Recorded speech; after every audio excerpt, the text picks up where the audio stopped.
And away we go, ladies and gentlemen, boys and girls, children of all ages. Welcome to the Rob Brown Show is on your radio. This is the Fan Upstate. Howdy, y'all, and the happiest of Mondays to you.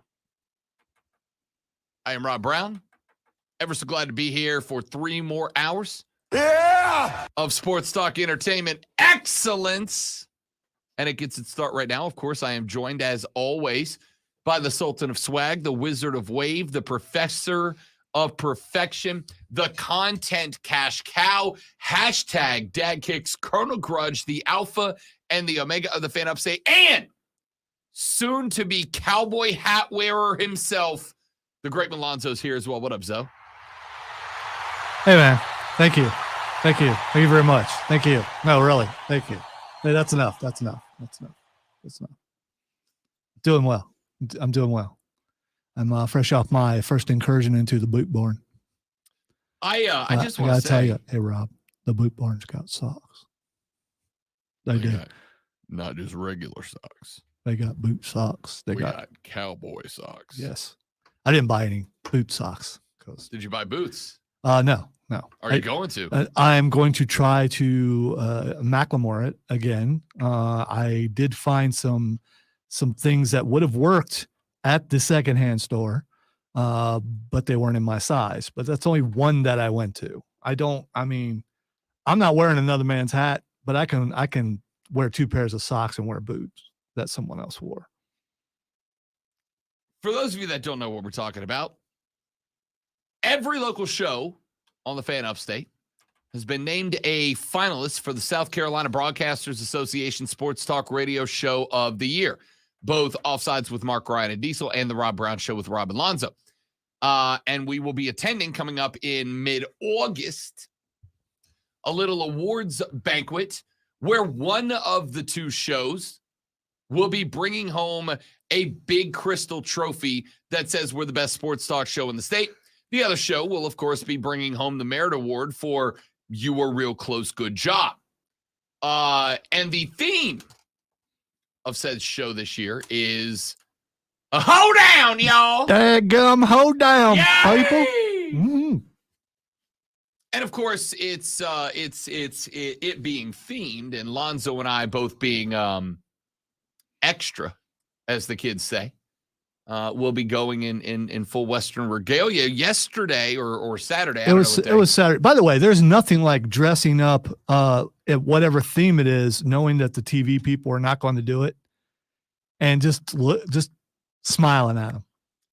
Lonzo went and bought a cowboy hat, which of course led to me this morning giving Lonzo the rundown on the proper way to tip said cowboy hat. You know, Chris was in that conversation too, and I've never seen Chris wear a cowboy hat. So I've seen you do it. It doesn't mean he doesn't have knowledge of tipping the hat. Chris wears the Indiana Jones style The fedora. hat. The fedora.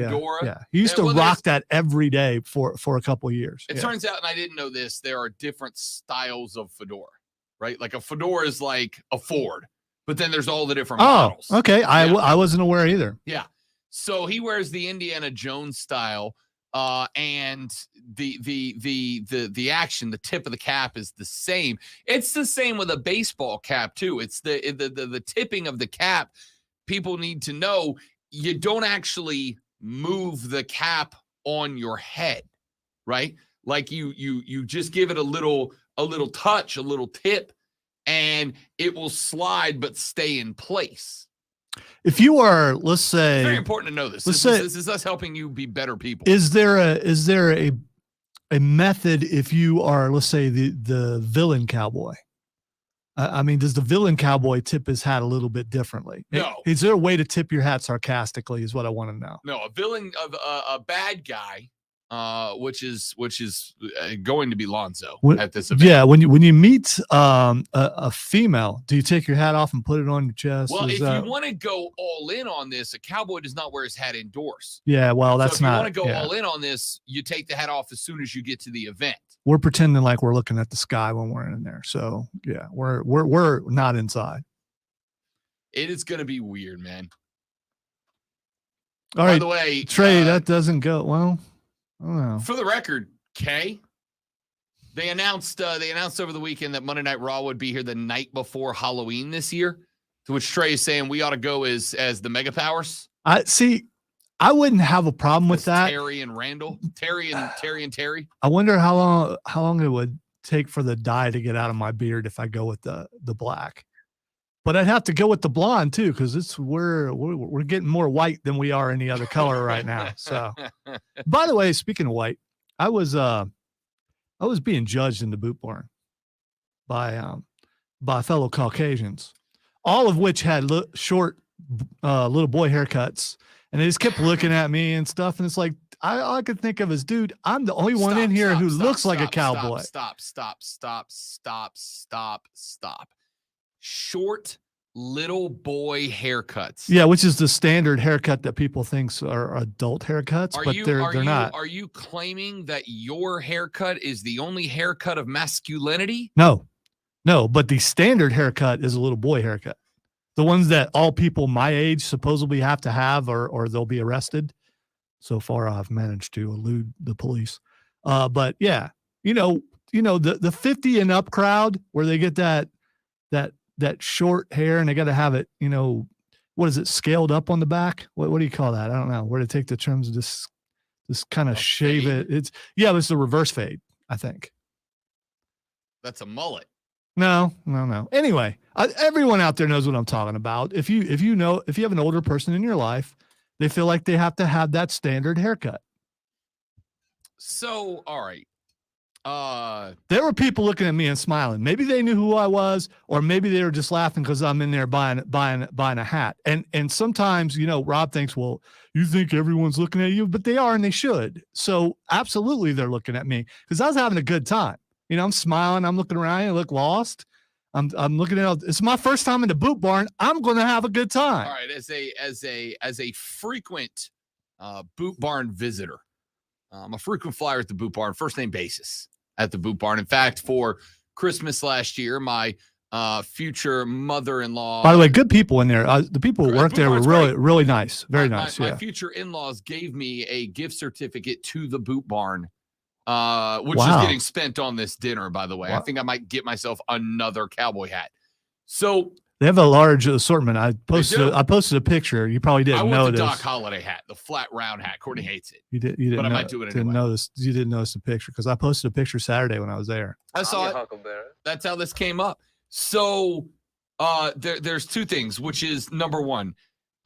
Yes, you always think people are judging you. That's the thing I've learned about Lonzo. Lonzo thinks everybody's judging him. They're not, Lonzo. It's just that. All right, here's the thing, Rob. You're not there. You're not there. I don't need to. You're not. Yeah, you're not there. See, when you're wearing in the Boot Barn. If I could just say really quick, when you're with me somewhere, everyone's looking at you, so I'm not being judged. So you are the perfect person to be with because you're loud and you're an extrovert, and you are an introvert's dream to a degree because you can hide in your shadow, which I do. Sometimes I get lost there, but I hide in your shadow. But you're not there with me. There are other people who are there who witnessed it. So it's not like it's me making it up, going, "Why are you looking at me? Why are you looking at me?" What were you wearing in the Boot Barn? About the same thing that everybody else was wearing. What I'm wearing now. Okay. Yeah, there were no cowboys in the Boot Barn. Okay, Rob. There were no cowboys. Most of the people. There were a few Latino guys who showed up. They could have been cowboys because they were the original cowboys. That's fine. They weren't dressed the way us Caucasians were. Most of the people in a Boot Barn. Most, not all, because this is obviously not me. most of the people but there's two groups. The majority of the people in the Boot Barn are there because the stuff they need to do the jobs that they do Absolutely require Boot Barn stuff. right. The guys who were judging me, those were not those guys. These are the guys who do country karaoke. These are the guys who go out and think they can ride that mechanical bull and actually ride a real bull. You could tell. Okay. Yeah, I will say, I know a couple of guys in my life, and I even role play as this guy sometimes, that fancy themselves a cowboy, ain't never seen a cow. You know what I mean? Yeah. Like fancy themselves a cowboy, ain't never been on a horse. I don't know why I suddenly started talking like that. Because we're talking about the Boot Barn. So That's how you got to speak about the Boot Barn. I am going to say, if you roll up into the Boot Barn, I'm not saying you did, just in general, if you roll up into the Boot Barn in flip-flops, cargo shorts, and, that was the other guys that were in there that was looking at me. And you were catching side-eye from them? Yes. That's to the point where they took a step back around the corner to look, which means, you know what? I'm on stream 6 days a week. It could have been someone recognized me, but I don't think so. Because those people will come up and talk to me because they know it'll make me uncomfortable. But yeah, there was when you're walking down the aisle, you take a step back and look around the corner. That's you're looking at something. All hat, no cattle. Really? Is that really Yes. a thing? Yes, is it it? is. Is it? Yes, it Okay. is. All right. Yes, it is. Second behind only that guy's 10 pounds of boat in a 10 gallons of boat in a 5-gallon hat. That's one of my favorites too. I've never heard that one Oh, either. that's a good one. How do you know all these phrases from Florida? Because I'm a cowboy. In Florida? Yeah. Okay. All right. We got cows in Florida. Do they really? Yeah, we got what?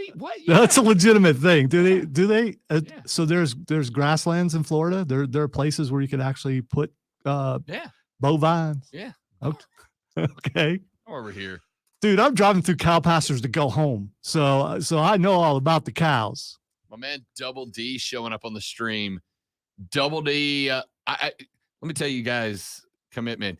Double D is is one of the producers for Bet for the Cycle on Saturday, and the production team lost a parlay wherein they had to get a temporary tattoo designed by Cody Decker and I. Except for the tattoo is a temporary tattoo that lasts 2 to 4 weeks. That's not. It It's is. temporary. When I think temporary tattoo, I think you wash it off the next day. On for 3 to 4 weeks. Mario got lucky because he's down in my neck of the woods, Destin, this week, spending a beach weekend. And the tattoo company sent me an email like a week ago that said that they can't get it there in time. So he got lucky because he was going to be on the beach at Destin with an obnoxious temporary tattoo. Is that unusual for the beaches of Destin? No. Okay. All right. No. You made it sound like he was going to stand out or something. Double D rolled up and said, if you will let me pick my own design, I will get a permanent tattoo with the name of the show on it. And then went with the Screaming Baseball, very similar, not exactly, but similar to the Major League logo. Yeah, I know what you're talking about. With in Old English, Bet for the Cycle underneath it, and my autograph and Decker's autograph permanently tattooed atop that. That's commitment. That's freaking commitment. Absolutely. No, way to go, dude. Well done, Double D. That guy, that's why that guy's a legend right there. All right, ladies and gentlemen. Could you read Michael's thing? Because I don't know what that is. Hell yes, there's cracker cattle in all of Florida. So do you know why the derogatory slang for white people is cracker? There's a reason for that. No. I've been called that a bunch, but yeah, no, I have. don't. You have. Always in jest, though. Because Never because, in Florida, and the Southeast, but it was predominant in Florida.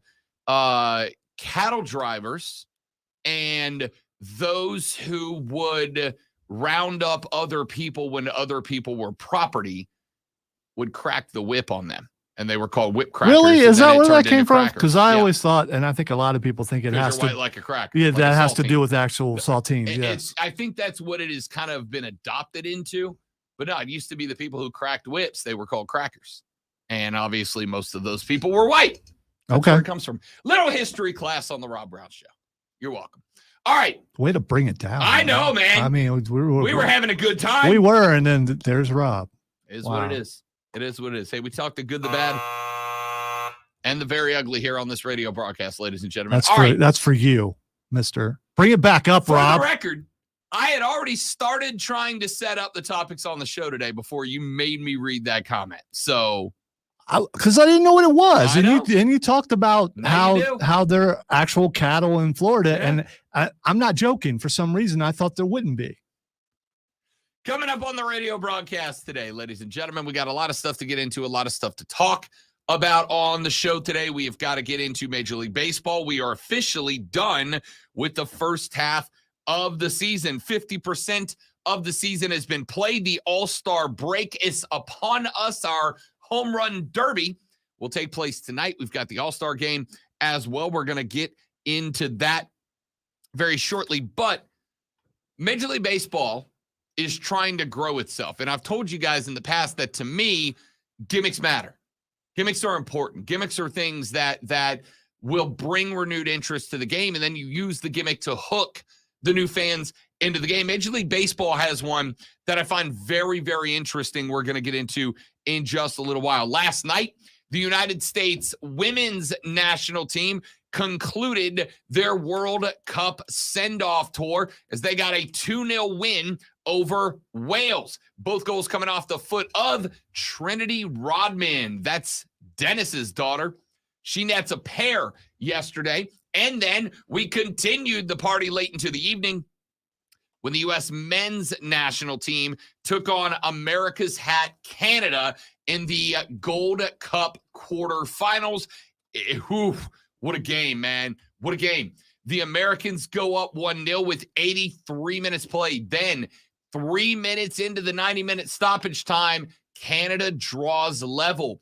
Early in the second extra time period, Canada goes up 2-1. The Americans find their way back to level it at 2 and win in PKs. But between the U.S. women's nationals team's win and the fact that they are going into the Women's World Cup as the betting favorites, between the men not only winning the Nations League but setting themselves up into the Gold Cup semifinals, there is something really interesting happening with U.S. soccer right now, and we'll get into that later on in the show. Atlanta last night cut short by rain. We're going to talk a little bit about that because, blasphemous as it may be, it's a race I don't get excited for anymore. We'll talk about that later on in the show. We've got to get to this story coming out about Northwestern football and the hazing and all that. Their head coach eats a 2-week unpaid suspension, and a lot of people are saying it's not enough. So how do we get there? Second hour of the show, let's talk a little of NFL quarterbacks, 3 of them specifically. I want to talk a little bit about Trevor Lawrence. I had some thoughts this weekend. What can TL16 to do in order to continue his rise to superstardom? We're going to talk about that. I got asked over the weekend. I've said on the show a number of times that I've got a lot of sympathy for Baker Mayfield. Like a lot of sympathy for Baker Mayfield. I feel like Baker has kind of just been a victim of circumstance. But there's a little optimism this year for him down in Tampa. And despite the fact that I think it's going to be a long season for the Bake one, there's some hope. And we'll talk about that later on in the show. And a ton of NBA. Victor Wembanyama looked like crap in his first game, looked like a wizard in game number 2. How did Brandon Miller do? We're going to talk about that. And we now have the details of the NBA's in-season tournament. Any interest from you at all? All of that and a whole lot more coming up over the next 2 hours and 51 minutes of greatness. And it starts when we come back from this break on the Rob Brown Show and the Fan Upstate. QC. All right, guys, we got it live right here. Stay right there. We'll be right back. That's a lot of rights, right?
All right, ladies and gentlemen, we're back.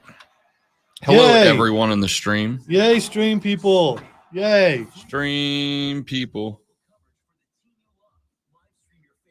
So you never responded to my chorus that I sent you because you just don't look at text. I do look at text. If I just don't immediately, Dude, this was Saturday. I know if I don't immediately respond, I forget about that. I didn't. That's fine. And also, you texted me and opened with, "I know you're asleep right now." Yes, I was. Yeah. I woke up and wrote the chorus to Waffle House Serenade. I saw it. Yeah. Look at that video real quick. That's sent you on Twitter. We got 40 seconds. It won't take long.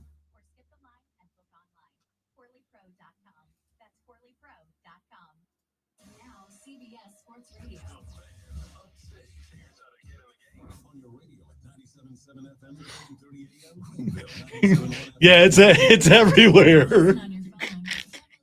Exactly. Dude, like a torpedo. First off, That's something we need to break down during the commercial break. and you don't see him hit, but he's at this angle. He's going. Oh, the form is great. He's either going head first or he's stopping himself and breaking an arm. There's no other outcome. Oh, my headphones full all the way out.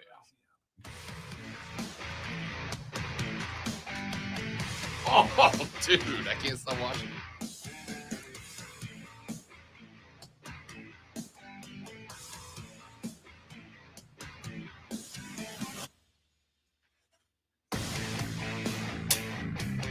Yeah! Yeah! Yeah! Yeah! Yeah! Yeah! Yeah! The Rob Brown Show rolls on here on the Fan Upstate. For those of you on the stream, there's the tattoo Double D went with.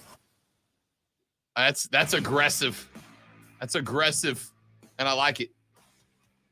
All right, let's get some stuff in here. MLB is trying its best to invigorate the game for the Utes.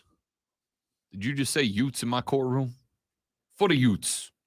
And why wouldn't you, right? They've been trying to do that for years, though. If you have to keep trying to do it, that means the stuff they're doing is not working, I guess, right? I don't know if you know this, Lonzo, but people keep making more Utes. There's always a fresh crop of Utes Are out you there. serious? Yeah. Really? Okay. listen. All right. What I'm saying is, if you find something that works, so it only works for a certain generation of Utes, and then you got to find something for the next generation of Utes? Yes. Okay. Because not right. only do the Utes keep making more Utes, but the next Utes like different thing than the Utes before them. If you're a Ute, don't make a Ute. Wait till you're an adult. Wait till you. We don't need Ute on Ute. All right. So baseball is looking at a world in which, here, I'll give you an example, Lonzo. My nephew was up here last week. My nephew's 5. So he's about at the age where Uncle Rob and his dad are starting to introduce him to We Watch Sports, son, and a lot of them, right? Like he's getting to that age. And so while he was up here last week, he came with me to a Triumph game. He came with me to one drive game that I was working, and he came with me to one drive game where I went as a fan, just to sit with him and watch some baseball. And he's into it, right? He really likes it. And then we would get home, and I would come home from work, and the Madre and the Neff are sitting at the house, and he would pop on TV to watch stuff, right? And one of the things that he was watching was a show called Is It Cake? Where people would bring things on a stage, and the contestants, without being able to touch the thing, would try to guess, Lonzo, is it cake? That's 30-minute episodes of here's a big shoe. Is it cake? And they do a whole breakdown, and then eventually somebody would hit it with a knife, and either it would be cake or it would be not a cake. And he's sitting here breaking it down like he's Collinsworth, man. Like he's on it. So I go, Rob, I don't think that one's cake. And I'm like, why?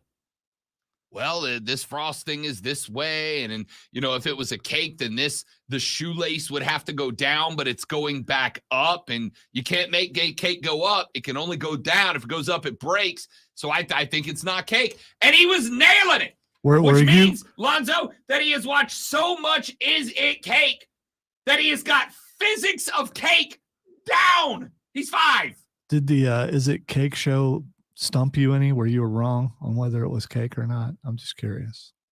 Yes. Okay. All right. I was like, none of these are cakes. Half of them were cakes. By the way, I kind of want to watch this show now. It's called Is It Cake? In fact, it's on. There's another season called Is It Cakes 2 on Netflix right now. Enjoy. All right.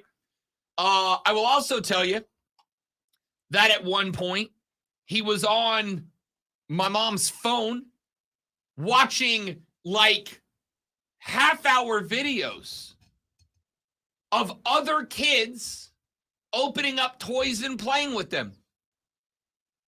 I guess they're called unboxings. Yeah. My granddaughter, will be turning 5 at the end of this month, also enjoys those. Unboxings. Yes. I'm like, so let me get this right. You have got literally a toy chest full of toys. All the toy, everything you want is in that toy chest. And instead of playing with any of the toys that you own, of which there are quite a few, you would rather pop open YouTube and watch another kid open and play with toys. He's like, yeah, like I was the idiot for thinking, why would you not want to sit on the couch and watch another kid play? By the way, a toy that if any point it had been like, hey, Uncle Rob, I would like this thing. I'd have been like, get in the car, kid, let's go. We're going to find it. Do you not know of the prize egg? It's like candy, and you open it up, and there's a toy in it, and you don't know what toy it is. Those type things are really popular right now. That's great. Kid, get in the car. Let's go get that thing. Then you can play with it. No, fine. I just it's watch just it on like YouTube. It's the same thing as me watching people play video games. I can't. I'd rather be playing the game. So I get what you're saying. When I ask him why he's doing it, he looks at me like I'm the idiot. Now, blah blah blah. Let me get back to the story. You're too old for trends now. Maybe that's what I guess. So I'm sitting here. He's going through all this. The youths of America have different taste, and of course, every generation thinks that the next generation is the worst. Every generation thinks the next generation sucks, and it is because of this. They don't like what I like. They do like things I don't like. Therefore, they suck, right?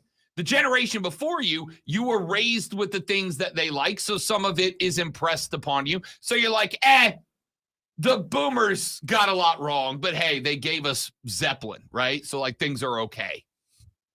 But the youths, they don't do that. So MLB, and it's understanding that you've got to constantly be revamping yourself for the youths.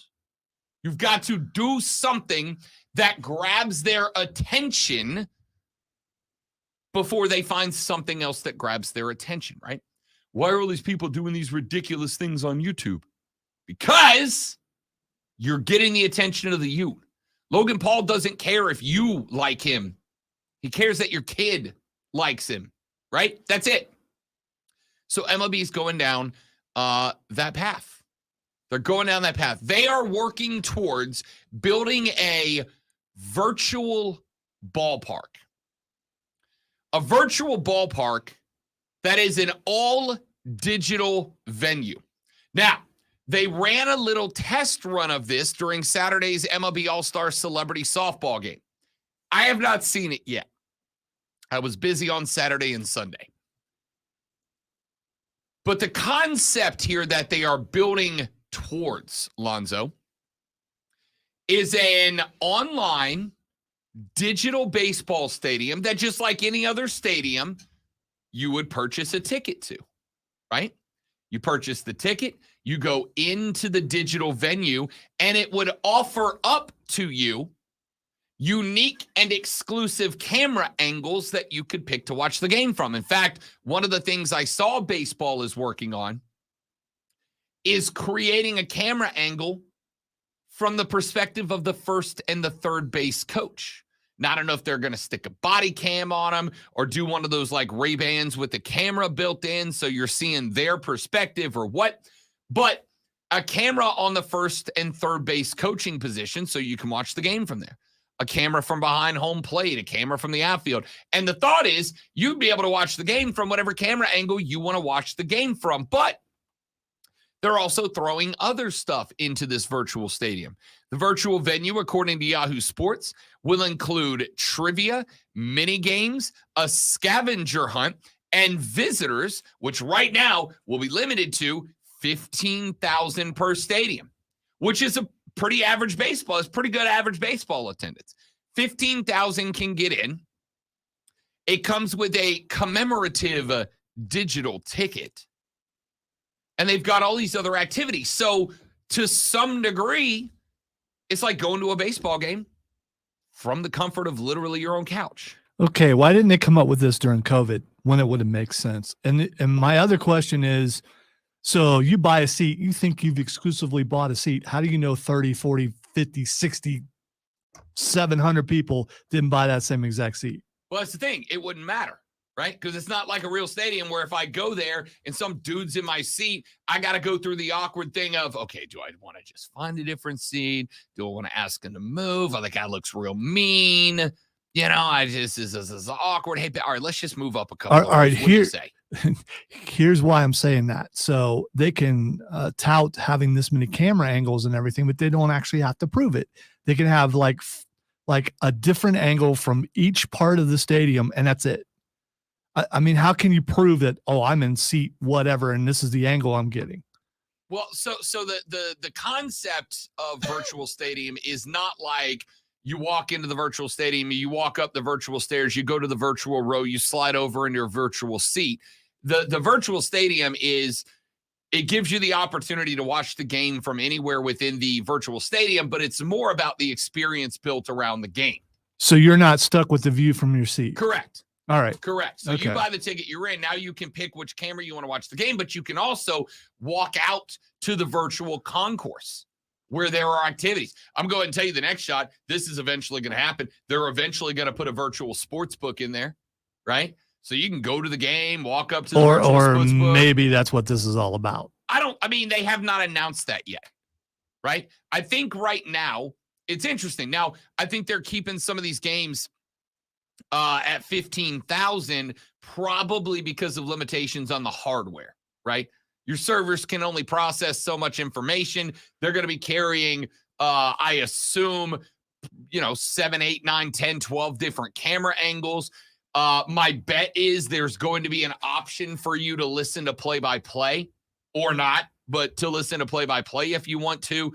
They've got to process, send, and retrieve a lot of information for this to work. But if it's successful, right? If they're selling out the virtual stadium at $15K a game for people to come in, check it out, watch the game, whatever, and they go, okay, this is working out great.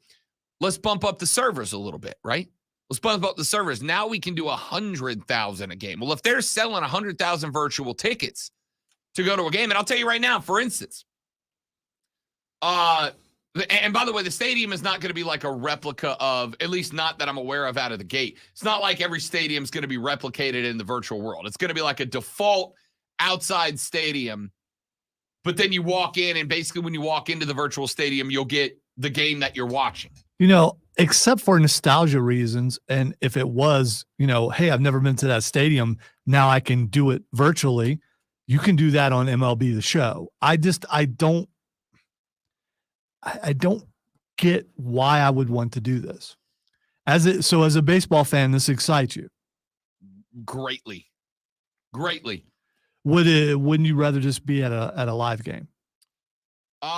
Yes, but that's not always an option because I live in Greenville, South Carolina. I'm just guessing the TV coverage would be better. I think getting that stadium feel without actually being in the stadium will be hollow. Because you go to a stadium for the crowd, for the smells, for the sounds. You're not going to get any of that in the virtual. Not yet. But again, we're going. Unless it comes with smell-o-vision. To put it into dork words, Lonzo. This is a beta, right? This is the rollout. This is the beta. All right. So I think that if you throw this thing out there, because I think one of the things that they should be working on, I should be able to go into and on every camera that you can pick to watch from, they should just have a microphone attached and you just catch the ambient sound from that camera, right? So if I go and I put my guy out in left field to watch the game, I should hear what the crowd in left field hears. I should see what the crowd in left field sees. And as somebody who loves going to a Major League Baseball game, this intrigues me greatly. 100%. Because as I mentioned, living in Greenville, South Carolina, the closest MLB stadium is 2 hours and 15 minutes from door to door from me to the Battery, right? Which means I'm not saying it's never going to happen, but I'm pretty much limited to Friday and Saturday games, which are hard to get tickets to sometimes. So if I can pay $10 to jump into a virtual stadium and be at the Battery, hell, if I can pay $10 when the Braves are playing the Dodgers in LA and I can pop into the stadium and watch Braves Dodgers like I'm there, I'm way in for this. Yeah, but you just mentioned that it's not any certain stadium. So it's a generic stadium and you're watching a game. Aren't you wanting to see that particular stadium? Well, that's my thought is if you're watching the game when you're in the stadium, and I'm air quoting that, when you're in the stadium, if they're playing at Dodger Stadium, if I'm watching the game, I'm going to see Dodger Stadium, right? Like I'm going to see the Dodger Stadium. By the way, you want to talk about money? Let's say 10% of Americans are into this idea, just 10%. That's upwards of 32 million people in this country you could sell a digital ticket to.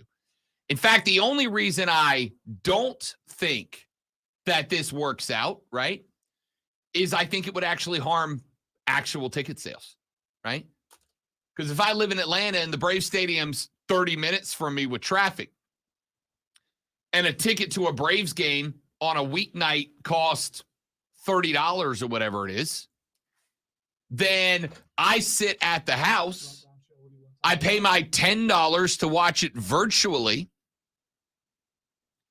I'm at the game. I don't have to deal with traffic. I don't have to deal with annoying people. I don't have to deal with somebody's in my seat or ushers or this, that, or the other. I'm just at the game, right? I'm just at the game. The only reason I think they might not hammer down on this would be because of the fact that it genuinely might honestly end up killing off season or actual ticket sales. Now, I don't think there's ever going to be a replacement for walking up the stairs at the Battery to watch the Braves in person, or Dodger Stadium to watch the Dodgers in person, or Fenway Park to watch the Red Sox in person. You're never going to replace that. Baseball at its core is always going to be a game better in person. But for a lot of people, that's not an option. It's not an opportunity, right? And this creates that opportunity. It gives you that opportunity. I think it's a great idea. All right. I don't have I have the software, but it's not connected, Lonzo, so I didn't know who's on. I was going to say, I thought you got it. He did, but it's connecting.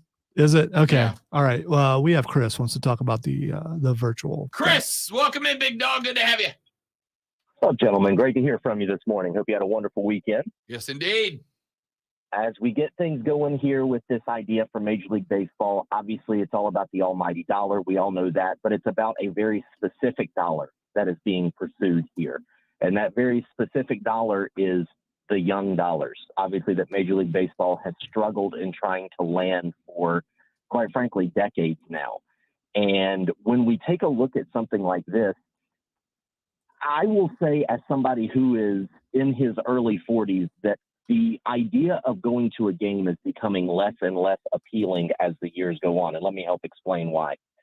So I love the sport. I love sports in general, and there's nothing like the feel of the crowd and being there. but it's all a cost-benefit analysis, obviously, whenever you're sitting down trying to figure out, am I going in person? Am I sitting at home? Am I, trying to decide if I'm going to have my own refrigerator, my own pop, beer, all, eats, all that good stuff. But the thing that I think doesn't get talked about enough is the behavior of people at games. And it's why I've gone to less and less football games as things go along. You can figure out what the weather's going to be. You can figure out what, lineups are likely going to be when you get there. Of course, know who the opponent is. What you may not know is who's going to be sitting around you at that stadium. And it can be an absolutely miserable experience to be around the wrong kind of fans, whether it be your favorite team's fans or an opposing team's fans, making it a miserable experience for 2.5, 3 hours. And that is something that turns people off very quickly from being there in person. And I think doing something like this virtually can actually cause a younger generation to actually look forward to going out to a Major League Baseball park and experience these things in person that they otherwise wouldn't have had an interest in. And I think it helps generate additional dollars and additional interest in the sport for baseball. And it's something that wouldn't surprise me if you start seeing increase within other sports. But those people who want to go to the game, they're still going to go to the game. I don't think there's going to be a massive downturn in attendance when it comes to something like this, and ultimately may end up being a positive boom for the sport and for the leagues that run it. Yeah, no, I couldn't agree more, Chris. Thanks for the phone call, Big Dog. We got to run to the break. Listen, I like I said, I think the initial threat that owners are going to see is that it's a threat to actually in-person ticket sales. But here's the thing. If you're baseball, work out a deal where the league gets 15%, 85% goes to the teams. The teams will invest in it. In fact, if I recall correctly, the Braves are already investing in something like this. Apple rolled out their new VR goggles a week and a half ago, and even though they cost like $4,000, they won't in 4 years, right? Just like the iPhone. So I think it's a great concept. My question is, will older fans get on board, or will this be exclusively targeted at the younger ones? I'm looking at it like there's no chance I'm not there. No chance I'm not there. Back after this to finish up this thought on the Rob Brown Show in the Fan Upstate.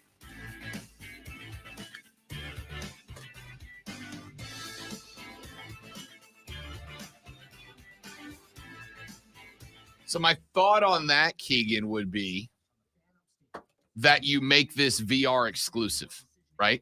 Like, this isn't something you can access from your big screen television. This is something you've got to have the PlayStation goggles or the Apple goggles. Plus, it makes more sense because you're in the crowd and you can look. Right. You can look around. Although, if you look around, you're going to see empty people, empty seats. I mean, because with VR on, you can look all the way around you and see everything around you. I think so there has been a rise of 360-degree cameras, right? Cameras that have lenses all the way around and they stitch them together. I think you stick one of those in left and center and right. You stick one at third base, at first base in the hot corners. You stick one behind the umpire, one behind the plate. And then if you want to start getting carried away, you throw, a lens in the umpire's glasses and the first base coach's glasses and the third base coach's glasses, or on their shoulder or whatever. You just create some unique perspectives that people can watch this game in VR form from. You make an experience. He said you're gonna wear a VR headset for 3 hours. Well, first off, games are taking less than 2 hours and 20 minutes on average right now. You're not, though. I can only handle mine for an hour tops. My thought would be you're unlike a video game, your point of view is going to be predominantly static here, right? Like, you're going to sit your character down and you're not moving. You might be looking around, but you're not going anywhere. Versus a video game where everything around you is moving. Yeah, I'm sure that'd But be. I'm going to be real. I've worn a VR headset for a total of probably 30 minutes of my life. So That's probably a mini game, Keegan. I'm guessing. I thought this was America. Yeah.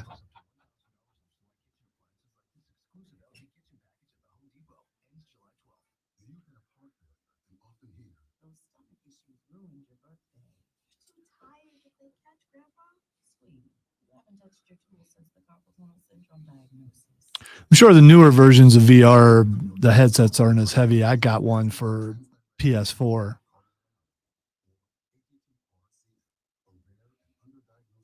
And even though it's adjustable, it still gets really, really hot.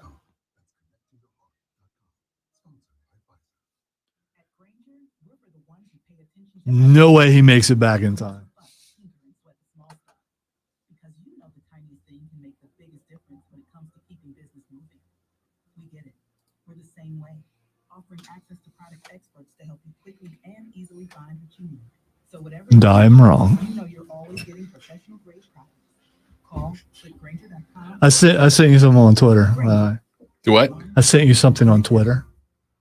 Yes. Not the stage dive thing. the other thing. I also watched Nikki Bella win at the Cornhole Championships this weekend. Really? She was playing a She guy. is an athlete. Her and her pro cornholer were playing another pro corn, and I don't know who the guy was. The guy had no legs and no hands. So he was. Here's what's frustrating. He's holding the cornhole bag between the ends of his arms, and to throw it, he would fall forward and throw it. He'd fall forward and catch himself. And he's better than me. I'm like, you got to be kidding me. I think I can talk about that very briefly. Sports. Yeah. Well, you can pretty much talk about anything That's you want. true. I mean, That's you're true. Rob Brown on the Rob Brown Show. That's true. So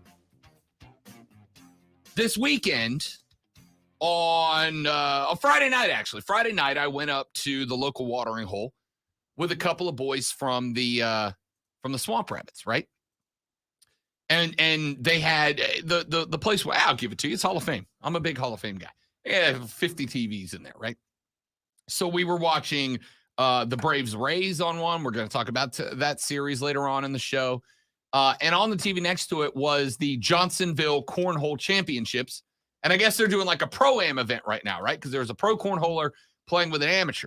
And Nikki Garcia, the artist formerly known as Who's Nikki that? Bella. There we go. I know who that is. Yeah. Nikki Bella, scratch that. Nikki Garcia, reality TV show star, was playing. And her pro were playing against another pro and his competitor. And I feel bad because I don't know the guy's name, but there was a guy playing. He had no arms and no legs. He had lost his arms just past the elbow, and he had no legs. And this guy is throwing cornhole by standing at the line, holding the cornhole bag between the ends of his arms, right? No hands, between the end of his arms. He would fall forward, holding the cornhole bag in front of him, and he would just throw it with both hands or both arms up in the air and then he would catch himself on his elbows and push himself back up. And I'm watching this like, this is incredible. And the guy, and I'm a decent cornhole player. I'm not great. I'm not good. I'm just decent. This guy would have kicked my ass. This guy was great. Like, I'm watching this dude with no legs and his arms just below the elbow with no hands. And he's putting in work. He's putting in work. Massive ups to this cat. It's like, I don't, who needs him? I'll still go out there and beat you chumps. And he did. It was unbelievable. Keegan says his name is Dayton Weber. Is he like, I assumed he was the, I guess he is. He's an actual pro. Unbelievable. Well, good on Dayton Weber. That was awesome to watch. All right. A couple of thoughts here on this VR thing, because it generated some conversation from you guys over on the stream predominantly. We got a couple of texts on it as well. If you have any thoughts, the text line's open 71307. Start your text with FAN, F-A-N. Dan, the super fan man, says, Rob logs into the virtual game. The Bravos are about to pitch. Rob gets blacked out. So this one, you would buy a ticket, right? This isn't something you just put on the headset and you pop into the stadium. Like you have to be ticketed for this, like a game. And I think that to me makes it more interesting. I don't know. Maybe they could still black it out. Boy, wouldn't that tick you out? I think they would do that if it ever got to the point where it was basically broadcasted the way that cable was. Then yeah, that makes sense. But I think you either do this where you're ticketing every game. I can go to any game I want, or it's a subscription service, right? You pay $20 a month and you get access to all the games, your team's games, your division's games, whatever the case might be. I think if you do it that way, you don't have to black anybody out. If I want to watch Braves Dodgers on the road in LA in the virtual stadium, I pay $15 or $20 or whatever it is, and I get to watch it. Let's see here. Keegan said, you're going to wear a VR headset for 3 hours? Well, first off, games with the pitch clock are now down to about 2 hours and 20 minutes on average, actually a little bit lower than that. I'll tell you this. I've worn a VR headset for maybe a total of an hour in my life, right? When I was down in Jacksonville, the girl I was dating had a son, and he had one, and I kind of goofed off with his VR headset. He had the Oculus, but it was like the first edition Oculus. This thing's probably a year out, maybe a year and a half out before MLB can roll it out, and there's a lot of work to be done. But I suspect is VR, because with Apple jumping into the game, they're not going to walk away from it. PlayStation's been in the game for a while. Meta tried, but they went too far. They just did too much, right? You got to incrementally do this. With Apple getting into the game, and you Apple cultists out there who think that anyone without an iPhone is for some reason lesser than you Apple cultist. Now that Apple said it's cool, you guys are going to be all in on this. And Apple will start rolling out more and more comfortable headsets. I think it's there. I think it's going to be great. We'll see how it goes. All right, when we come back here in just a minute, let's talk NFL quarterbacks for a minute. Specifically, Trevor Lawrence. What can TL16 do this year for the Jags to increase his stardom? We'll talk about that next on the Rob Brown Show and the Fan Upstate.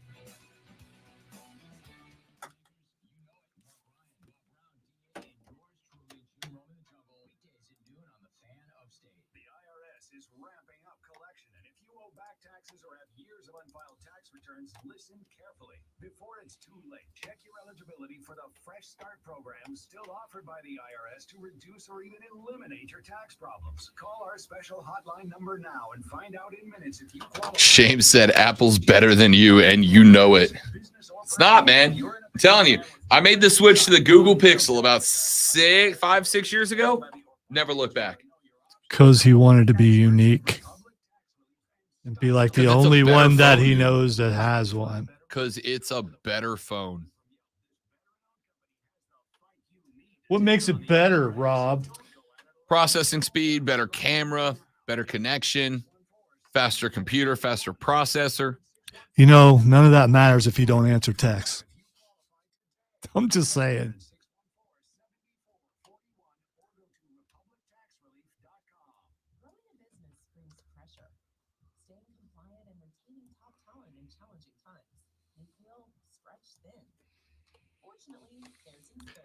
By the way, I now know my hat size. And it is? I'm going 7 5/8. Yes. Is that it? Yes. Big hat guy. Was that it really, or are you just screwing with me? No, that's it. That's it? Yeah. Yeah, I tried some of the other ones. They just didn't work. And I only found like one. I'm like, man, that looks big. Well, let's see if it works. And it's like, oh, that's a little bit more than what I was going to pay for. But if it's. All right. So I'm going to say this on the stream, but not broadcast it. Charlotte FC played this weekend. Of course, we know friend of the station, Will Pelagic, is their play-by-play guy. Pelagic had a goal call where he turned into Mickey Mouse, but not like just for the goal. For like 3 sentences after it, he was talking like Mickey Mouse. It was insane. Like he sounded like he broke. And I'm like, on one hand, if it was anybody else, I'm playing that audio immediately today. But I don't personally know Will, and I don't know if he would take it as like us cracking on him and refuse to come back on the show. He's got a pretty good sense of humor. Does he? He does. I'll have to look through his Twitter feed and see if other people were making fun of him. He commented on it Did at he? one point, yeah. There are times with your play-by-play that you may sound like somebody else. Oh, 100%. So, yeah. 100%. I'm not, I get it, right? But like, let me see if I can find it. Hang on. when you get when We can play it off the air. emotions are in there and all that sort of thing, you know. Oh, 100%. Come on, Pooter.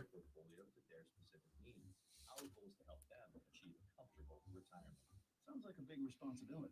You must make big commissions then, right? No, we don't sell commission-based products. We have one single transparent fee that's structured so we do better when our clients do better.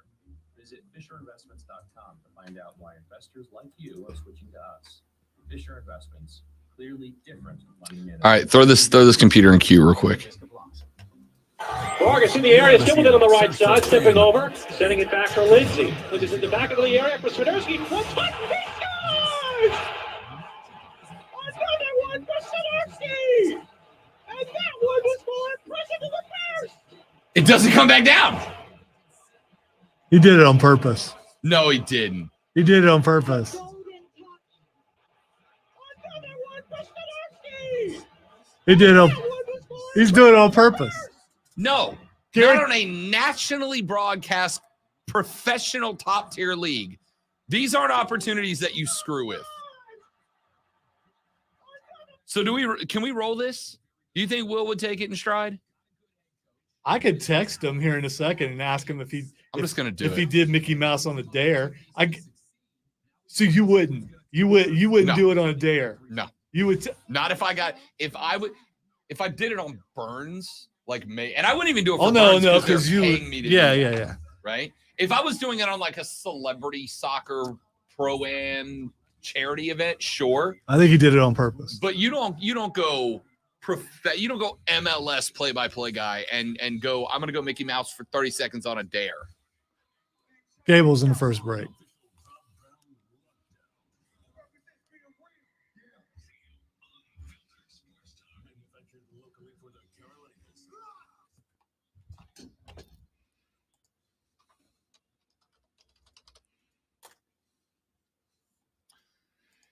Let's get it. Our numero dos of the Rob Brown Show goes now. This, ladies and gentlemen, is the Fan Upstate. I am Rob. The great one, Lonzo, is here as well. Welcome back. You want to be a part of the show? You can do it. 844-FAN phone, 844-FANFONE. That's 844-326-3663. 844-326-3663. You can text the radio broadcast at 71307. Start your text with FAN, F-A-N, FAN. We'll read them on the air.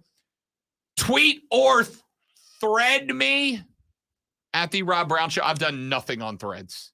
Nothing.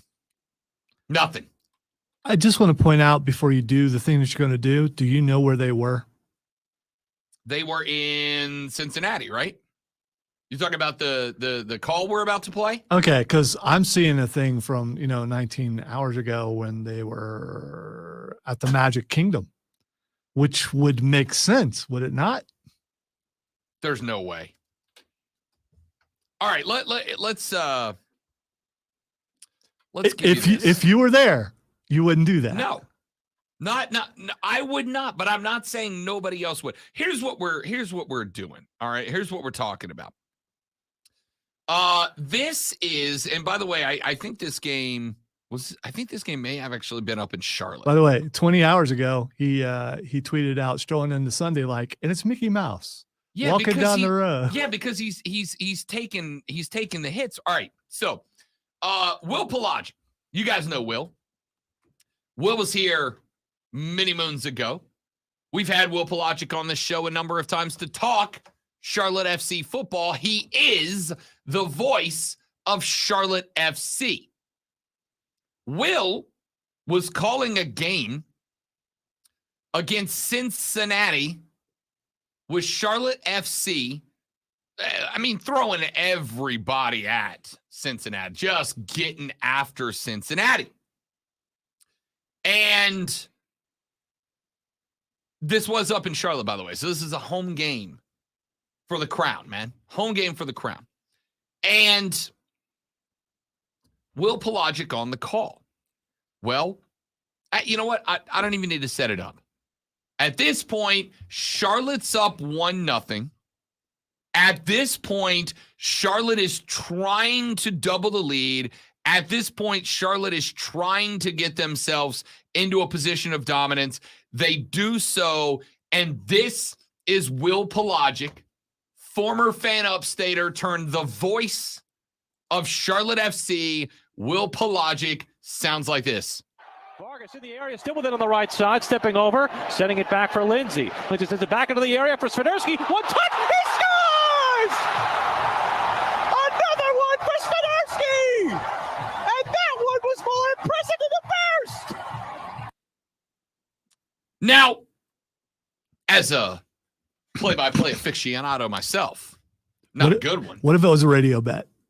No, What if there's it, no chance. I just, I started to text him, but I do don't. it. Just do it. Screw it. I Just don't. do it. I don't know how to ask him in a way. You and Will are buddies. It doesn't matter. Yeah, but still. Just ask him what was up with the with the goal call, right? So I played this for Lonzo during the break because I was asking the question. Like, does Will have a sense of humor where he knows we love him, right? And if we play this, we're just goofing. Or is he going to take this as mean-spirited? Because it's not. I do. I love him. So, but, I'm a big Will Pelagic guy. I think he does a great job. And the fact that he has every time that we have asked for him to come on the show, he's been like, yeah, I got you, dog. No worries. And he shows up, right? Will Pelagic's call of that goal, the excitement of a goal like that, and it was a good one. The excitement of a goal like that can absolutely get you out of your range, right? For those of you that have listened to Burns football, I called their play-by-play last year. You guys know that in a hotly contested game, in a moment where something wild happens, you can get come up out of the chair because you're a fan too, right? Will's a fan. I'm a fan of Burns football. So when I get up out of the chair for a touchdown call in a 3-point late fourth quarter game, sometimes you can just break a little bit. It happens to literally everyone who does this job wearing a fan hat too, right? Like, you're not going to get that out of national broadcasters, but that's because they meter out their passion. It's more about the game than the teams. But if you're a hometown radio guy calling a game for your team and you get pumped, it can break, and that happens. But there's a difference between the voice broke on a word Vargas in the area, still with it on the right side, stepping and over, this. sending it back for Lindsay. Lindsay sends it back into the area for Swiderski. One touch, he scores! Another one for Swiderski! And that one was more impressive than the first! So the question there is, was this a crack that Will Pelagic couldn't recover from, or was that an active choice? Lonzo says he thinks Will may have had somebody dare him or put him on a bet. Now, I'll tell you this. I said all this. Let me take you back, Lonzo. Let me take you back to the first fight that I worked a number of years ago. All right, he's responded. What did he say? So I texted him and said Mickey Mouse call was a bit, right? He said, nah, man, it's actually the way I do most of the calls. Natural exuberance. Natural exuberance. I love it. We need to get him. Let's get him on this week. I'm going to talk about the game, but also that. When I was doing my first boxing TV gig on HBO, right? I've done 3 fights that were broadcast on HBO over the years. I was in my mid-20s. This was like 15 years ago. But about 15 years ago, Roy Jones Jr. was fighting Jeff Lacey in Biloxi, Mississippi. It was on HBO. It was my first HBO broadcast, right? I was an in-ring interview. I was a post-fight interviewer. So opened the broadcast with Roy opened the fight with the 2 dudes who were calling the fight. I don't remember who it was. It wasn't their A team. And then I would go in the ring, and when the fights would come to their conclusion, they'd go, all right, in the ring with Roy Jones Jr. is Rob, and I would do the interview. So being from Pensacola, which is Roy's hometown, obviously every bar there was throwing fight parties for Roy. And when we got done with the pre-show introductions, my phone blew up because I didn't really make a big announcement about it at the time.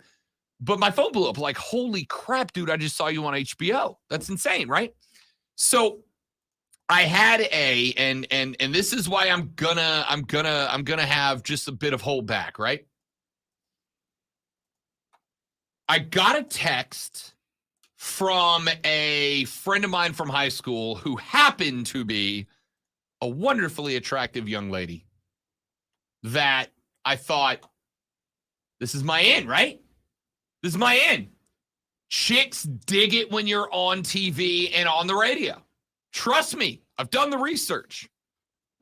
This is my in. She's like, I thought that was you. I'm out here to watch party in Pensacola. I was like, is that Rob Brown? Yeah, it is. She goes, oh, my friends don't believe that I know you. So I'm like, tell you what, here's what I'm going to do. And I came up with a phrase that I was going to say. I'm like, tell them during the next interview, I'm going to say whatever it was. And I forgot what it was, but it was like something I knew I'd be able to work into a question, right? In fact, I know exactly what it was. I said, next time I'm going to say, it looked like you were locked, loaded, and ready for power, or something in that atmosphere. And she's like, okay, I'll tell him. And then I said it because it was a mixed card. There were MMA fights. Jeff Munson was on the card. And if you watch MMA and you know who Munson is, the dude's a large man, right? So he won his fight. I'm like, hey, man, looked like you were ready to, lock, loaded, ready for power, right? And he's like, weird way to put it, but yeah, I guess so, right? And then after the fight was over, she called me back. She's like, oh, my God. Blah, blah, blah. So I would absolutely say that I will do and say things on air for street cred, but I'm going to do it in a way that it doesn't stand out, right? I'm going to do it in a way that it's not going to catch people going, what the hell was that? I just want to point out that he's very sarcastic, like me. Sure. And his response, I don't take as a complete denial. I mean, Vargas in the area, still with it on the right side, stepping over, sending it back for Lindsay. Lindsay sends it back into the area for Swiderski. One touch, he scores! And it's just so quick, too. It just goes. For Swiderski! And that one was more impressive than the first! It's not the first sentence that gets me. It's the last one. Yeah. Keegan says it's a work. I think it's a work, too. And here's the reason why. Even though he's denying it, again, very sarcastic. So the denial could, there was no cracking in there. It was smooth the whole way. I mean, it was, if your voice cracks and you get, there's a little bit when you go high pitched, that was smooth, man. He could have sang a song there. Keegan floated the theory. Maybe his voice cracked and he decided to try and make it sound like he made the choice. Dude, sure. But my thought there becomes, I'd rather you think my voice cracked than this is how I choose to speak on purpose. I do that on this show and another show all the time. I accidentally say something wrong and in a weird accent that just pops in there. The turrets take over and you just let it go. You just do to cover the mistake you just made. That makes me want to listen to more broadcasts now. Or he did that, so. Mickey Mouse Treehouse. Look, for the record, and this is all having fun. I thought Will is awesome. Not only is he an awesome dude, yeah. He's an awesome play-by-play guy. He's an awesome radio guest. I have a ton of not just respect and admiration. Like, I kind of want to follow in Will's footsteps. I love Will. He's done an incredible job, both in his work up to this point and as Charlotte FC's play-by-play guy. But Vargas in the area, just have questions. Right side, stepping over, sending it back for Lindsay. Lindsay sends it back into the area for Swiderski. One touch, he scores! Now bring it back. Another one for Swiderski! But then it gets one more. And that one was more impressive than the first! How do you get there?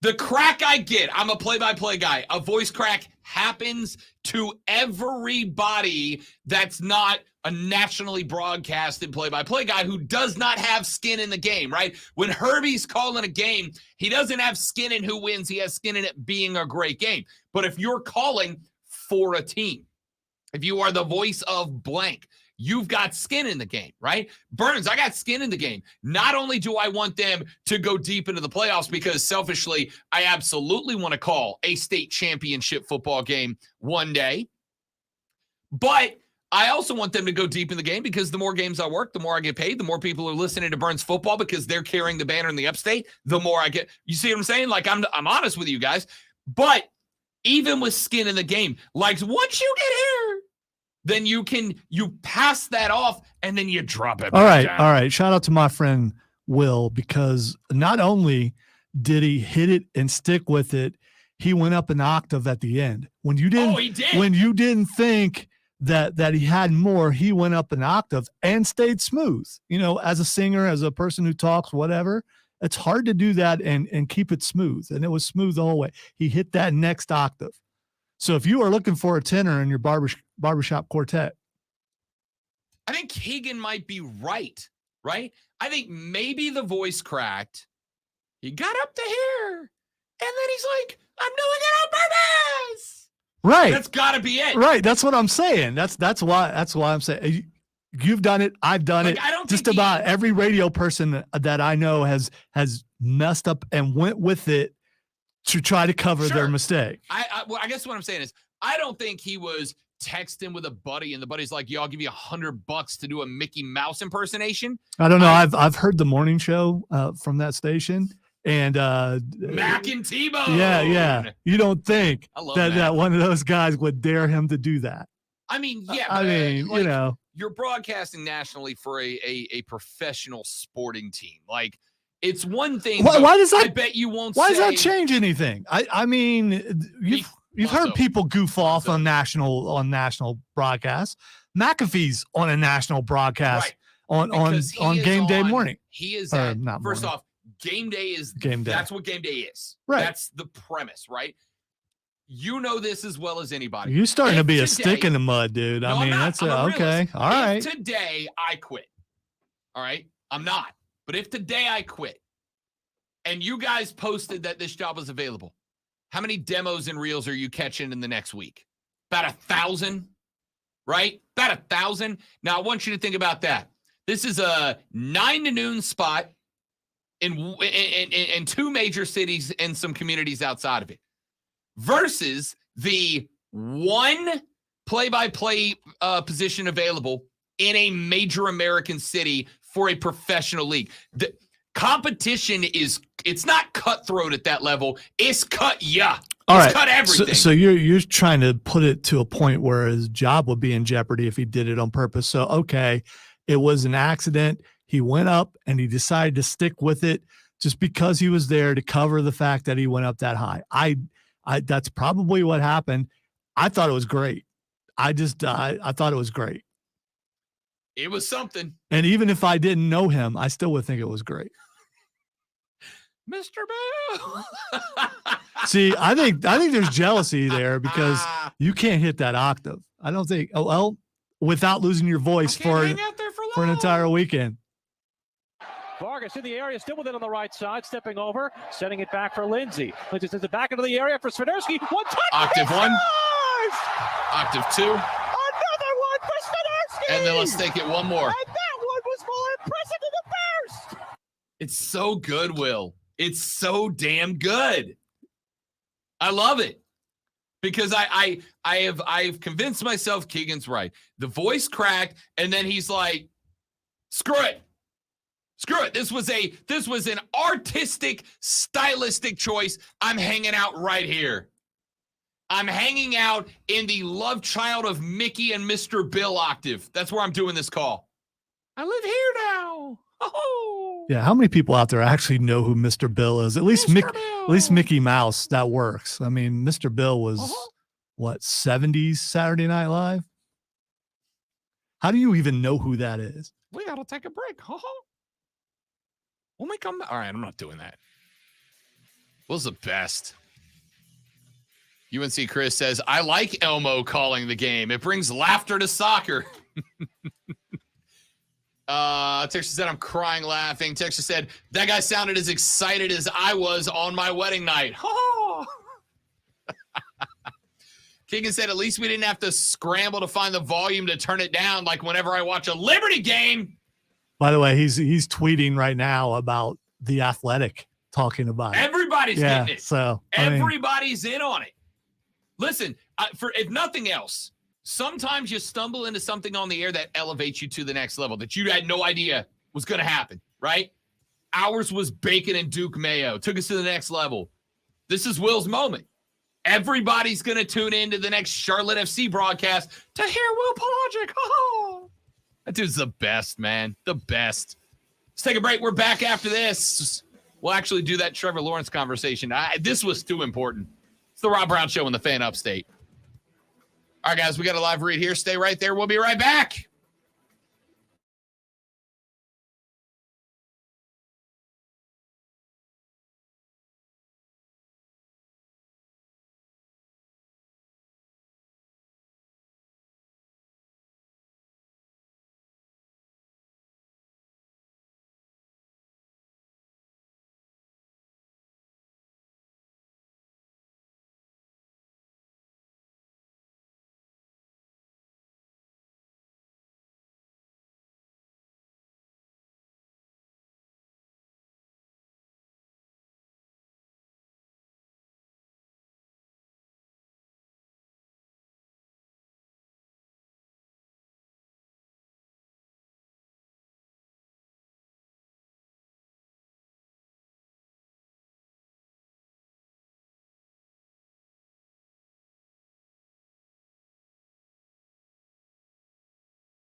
this.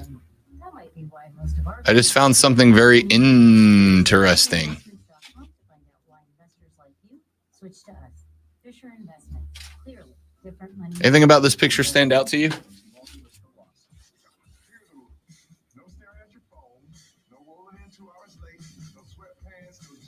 Other than Bray Wyatt being in there, or Braun Breaker? No. Bray Wyatt being in there as the Fiend, that just changed in the last handful of hours. He is trending. Now I can't use it. But. You can, because we didn't discuss it on the air. Did you mute it? Then we did. No, we didn't. We discussed it on the stream. That's different. The rules were on the air. You're changing the rules now. No, I'm not. I've always said on the air. You can change the rules. They're your rules. Bray's profile picture on the WWE website has been changed to him as the Fiend. He was not the Fiend just a couple of days ago. Interesting. I'm just surprised he still works there. ZipRecruiter.com/RADIO. ZipRecruiter.com/radio. ZipRecruiter, the smartest way to hire. Sponsored by Taco Bell. With the Chalupa Supreme beefy 5-layer burrito, crunchy taco, cinnamon twist, and Seen a lot of things where people didn't get the character of, you know, the whole Uncle Howdy thing and him coming out as. I liked all that. It had potential to do something different. It was fine, but you can't cut the same promo every night 6 weeks in a row, and that's what it did. It was always, y'all brought me back, y'all made me better. I'm putting the demons to rest. Uncle Howdy shows up, some weird stuff happens, they leave, and it was that every single Yeah, week. but isn't that creative's fault for not progressively Yes, but moving it along? still is going to come down. It's still going to come down on its on the wrestler.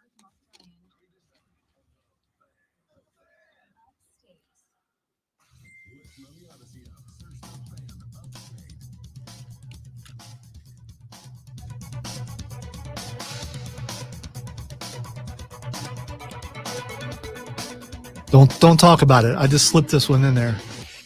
There we go. Now we're good. It has keyboard in it. That's, you know.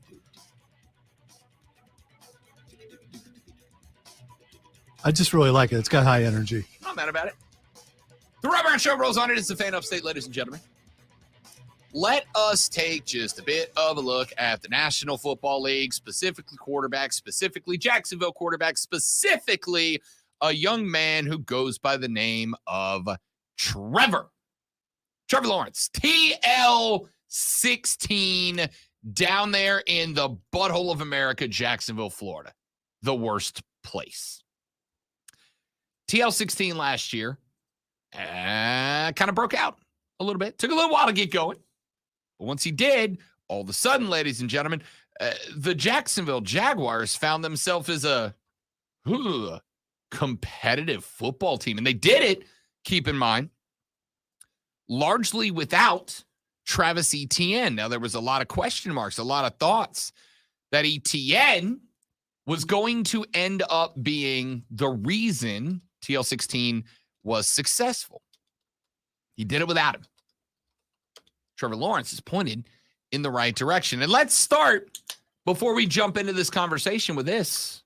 Lonzo, you know, you and I have repeatedly said that the NFC South might be the dumpster fire this year that it was last year. It might be the worst division in football. Well, I submit to you, Lonzo, the AFC South.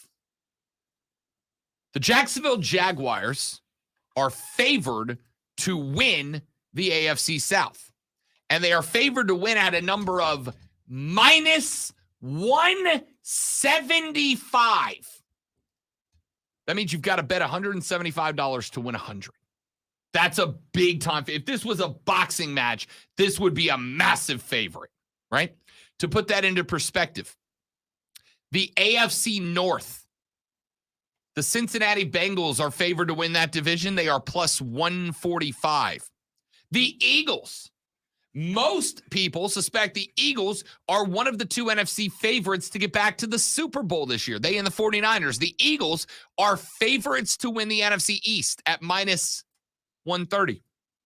Over in the West, the only team, Lonzo, that has a heavier favorite slant to win their division than Jacksonville is the Kansas City Chiefs at minus 170 in a division with the Chargers, who never get it done, the Broncos, who have a fat question mark next to them, and the Raiders. The NFC North, the Detroit Lions, plus 125. The NFC South, the New Orleans Saints, plus 120. The NFC West, the only other team, how about the 49ers, right? These are those three teams, the Chiefs, the Niners, and the Jags, are the only teams at minus money to win their division. I am curious, though, with those three divisions, are any teams that are not in the lead, are they going to make the playoffs? Is there any team in those divisions do you think will make the playoffs? You're talking about in the divisions that have minus money favorites? Yeah, like in the West. Could the Chargers could maybe make the Chargers, to me, and we'll get to TL here in a second, but this is interesting to me. The Chargers they're like Mississippi State. Every year I'm told this is the breakout year. This is the year they put it together. This is the year they find it. This is the year they're a threat. And every year they're not. Well, Justin Herbert he's a really good quarterback. He really is. And they've built around him an okay offense. But he, much like Josh Allen, is hyped to a degree to where you think they're going to do something and they don't. I think they're okay, right? They got Keenan Allen and Mike Williams, which is a solid 1-2 punch at wide receiver. They're going to roll out who? Austin Eckler, I think, is gone, right? Or likely to be gone. Josh Kelly is their bad. Like, I'll believe it when I see it. If you put, because it's July and I can do this, if you put the Chargers in the same division as the Jags, or Jags still number one? If I put the Chargers, if the Chargers were into in the AFC South. Yes. Yes. Yes. I don't know. And here's why. I don't know. Not only are the Jags minus 175, let's take a look at that. The Eagles are minus 130. The Cowboys are plus 190. Okay. The Chiefs are minus 170. The Chargers are plus 300. The Niners are minus 175. The Seahawks are plus 195. Here's the AFC South. What about the Rams? The Rams are garbage this year. Let's see. The Are Rams are plus 1,000. Well, the quarterback was down last year. He's back, right? It doesn't matter. The Rams are garbage this year. In fact, the Rams have the fourth longest odds to win a division in football. The Arizona Cardinals are plus 2,500. The Raiders are plus 1,300. The Commanders are plus 1,300, right? Jacksonville is minus 175. Here's the rest of the AFC South. The Titans are plus 400. The Colts are plus 525. The Texans are plus 800. All right. Lowest average of non-favorited teams' odds in the NFL. You know Vegas odds pretty well because you have a show and you talk about, betting and stuff. I sure do. Every Saturday, noon to 4, Bet for the Cycle with me and Cody Decker. So I read a story earlier or saw a thing where the Titans upped their amount of money or whatever trying to get Hopkins. Does Hopkins change the betting line for Tennessee? First off, I will. If DeAndre Hopkins signs with the Tennessee Titans, Lonzo, I'll do something ridiculous because he's not. He's just not. If he wants any chance at accomplishing anything, Tennessee ain't the spot. By the way, here's funsies. According to Tennessee beat reporters, Malik outperformed Will Levis this entire offseason so far. I saw that too. I Incredible. saw that too. To the point that they are now having to defend themselves because the thought was you just drafted a quarterback in the first round. Obviously, Malik's the man out, right? Tannehill's a starter. Nope. Now they're going to cut Malik just because, even though he outperformed Will Levis. Of course, Malik did have, 0 touchdowns and 2 interceptions in his time last year? Freak Malik was not exactly getting it done. We're not talking about Tennessee. They're that bad. So, now, if DeAndre goes there, yes, I would say that Tennessee's odds improve just a little bit, but I'd say they go from plus 400 to like plus 350. Nothing dramatic. So Jacksonville at minus 175 is the favorite. A big chunk of the reason why is A, his arrival last year. B, Trevor Lawrence down 27-0, leading a comeback to defeat whom, Alonzo? The Chargers. Wow. I'll believe it when I see it. Came back to win a 31-30, 27-point come-from-behind victory in the wild card round last year. That is the third largest comeback in NFL playoff history. He had a win over Lamar and the Ravens in Week 12, including a game-winning 2-minute drill touchdown. In Week 15, he had 4 touchdowns in an OT thriller against the Cowboys last year. So going into year 3, can TL raise himself into the upper echelon of quarterbacks in the NFL? Can he close the gap with Mahomes, Burrow, Allen? The answer to me is yeah. In fact, not only is the answer yes, the answer to me could be, and frankly, maybe should be, and this I'm going to take some heat for, and I'm good with that. I look more favorably upon Trevor Lawrence than I do Justin Herbert right now. I think Trevor might be a better quarterback than Justin Herbert today, like now. Justin Herbert's makes some incredible throws. Trevor Lawrence leads incredible drives, just as a whole.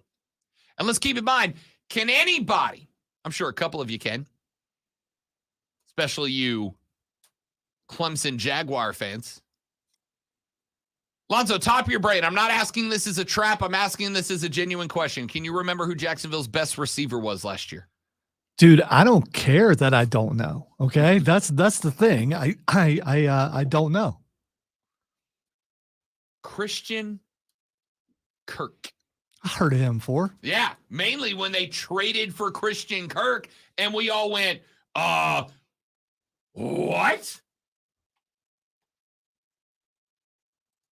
Pardon me?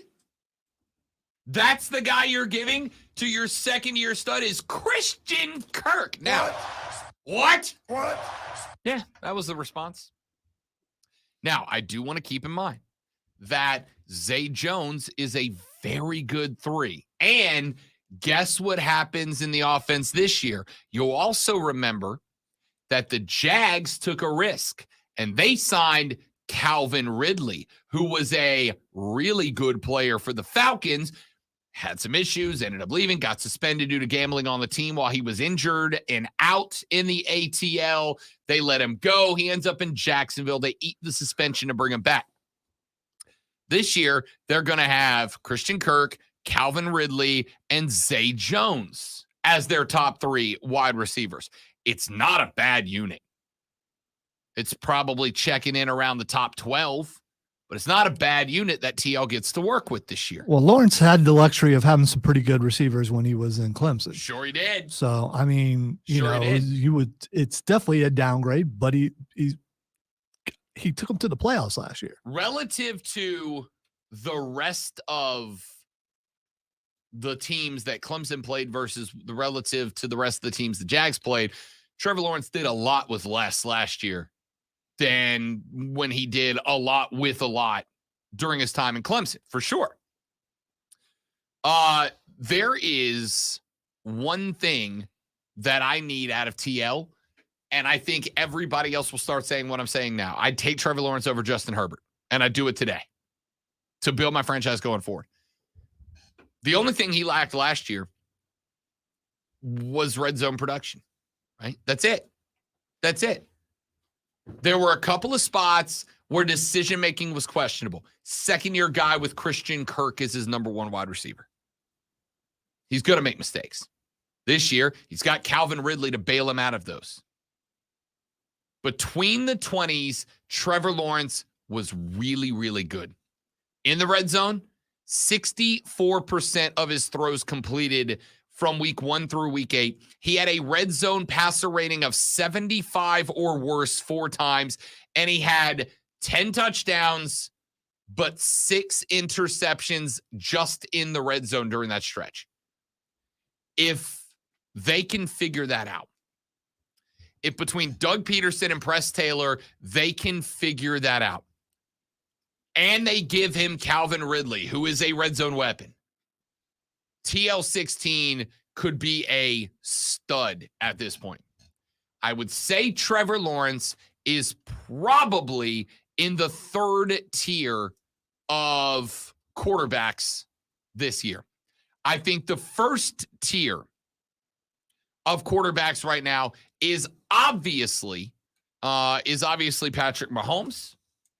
I would say that I might even say Mahomes is kind of in that field by himself. I would say Josh Allen, Joe Burrow are in the tier next to him.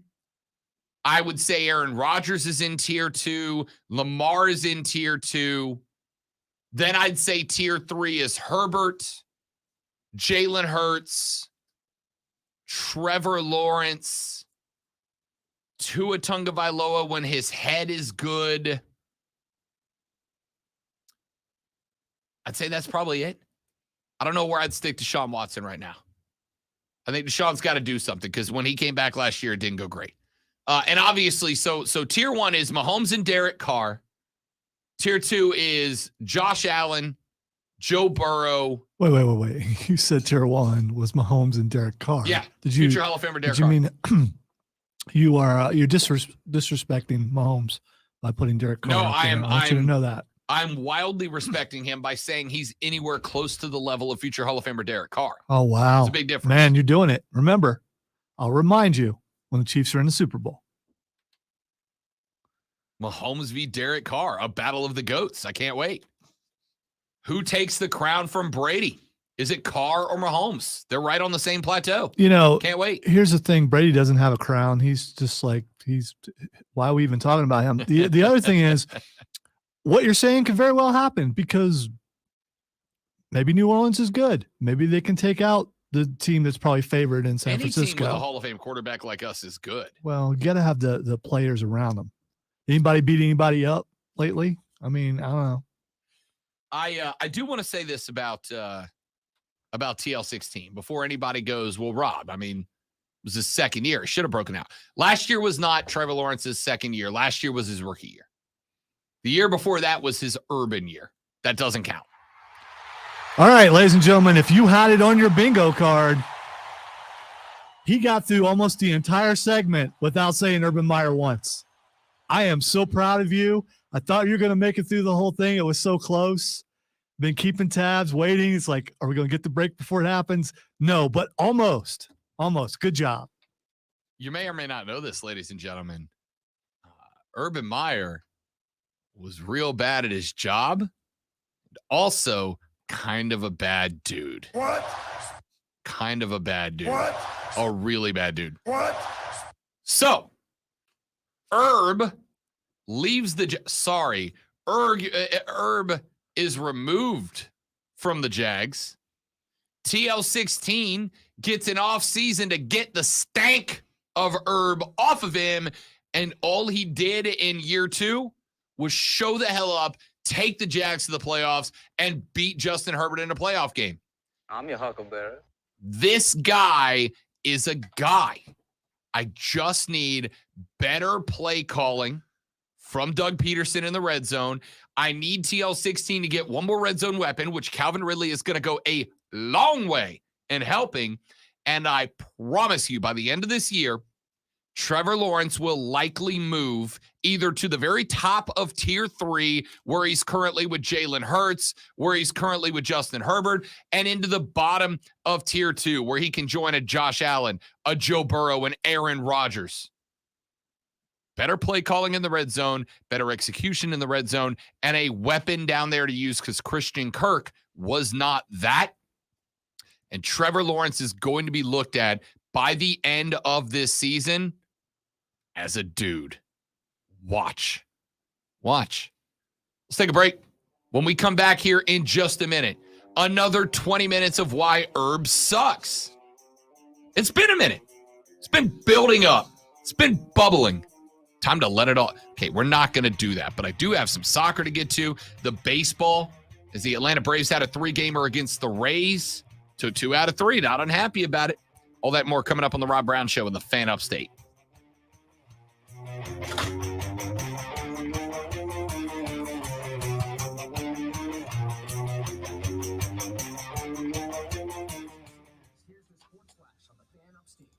Sunday's NASCAR action at Atlanta Motor Speedway, William Byron took the checkered flag. Daniel Suarez ran second. A.J. Allmendinger third. Byron's the top-ranked driver in the Cup Series. He has 628 points. The Major League leading Braves dropped to 10-4 decision against Tampa on Sunday. The Rays able to snap a 7-game losing streak. It was a matchup with the teams with the best records in baseball. Travis d'Arnaud homered in the loss for the MLB Best Braves, who are 20-3 since June the 14th and head into the All-Star break with a 60-29 record.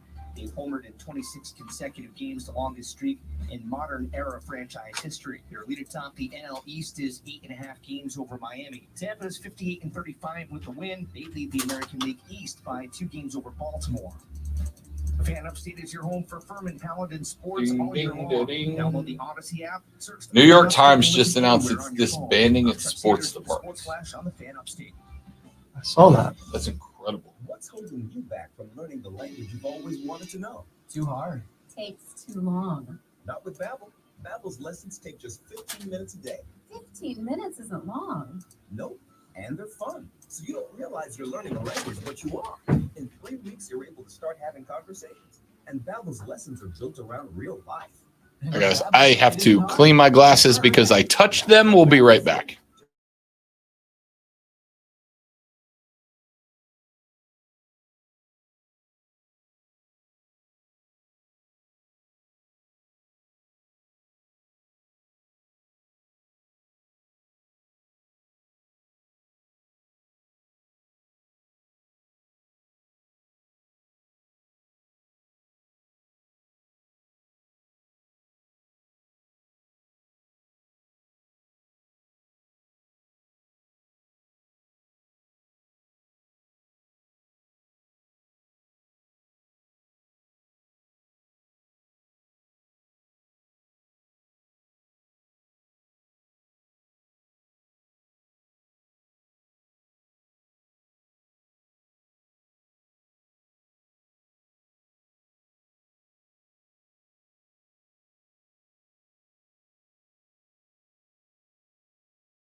The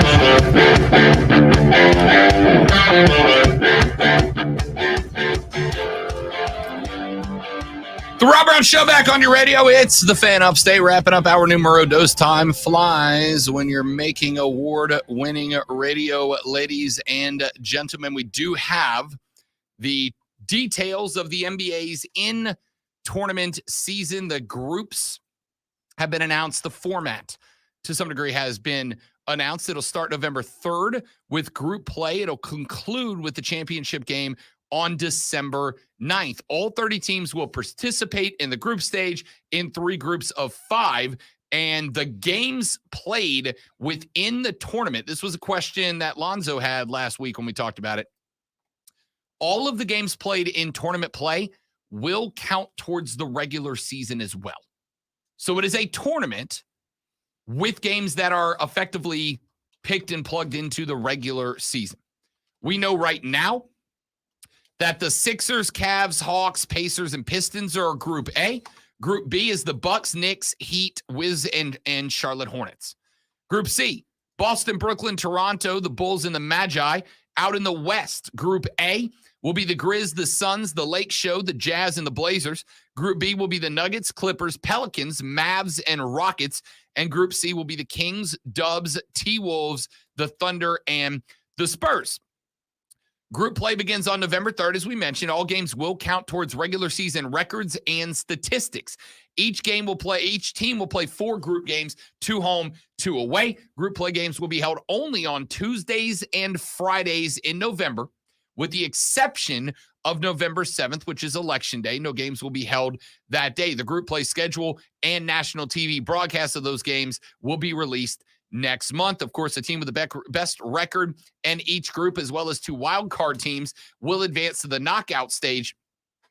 The wild cards will be the team in each conference that finished with the best record in group play, but ended up second in its group. The knockout round is single elimination. That will be December 4th and 5th, hosted by the teams with the higher seed. The semifinals and championship will be in Vegas on December 7th and 9th. The championship game is the only game that will not count towards the regular season record in statistics. For those 2 teams, it will be game 83. That's why it won't count. One more than every other team's 82-game slate. Teams that do not advance to the knockout round will play 2 additional regular season games on December 6th and 8th to fill out their 82-game schedule. The teams that lose in the quarterfinals of the knockout round will play 1 additional regular season game on December 8th. A prize pool allocated to the teams advancing to the knockout round, and the champion earns the NBA Cup trophy. That championship paycheck will go $500,000 to every player on the roster that wins the tournament. But every team that makes the knockout round will get a little scratch as well. We do not know what that number is. An MVP of the in-season tournament will be named along with the all-tournament team based on performance throughout group and knockout rounds. Here's where I've settled on this. I'm in, and I hope it's great. I don't think it's going to be. Not because it doesn't have everything we need to be great, to be fun. Tournaments are fun by default. Tournaments provide you with a bunch of lose and go home type situations, and those make for the best sports. The problem is, what's the incentive, not just not to lose, what's the incentive to actually win?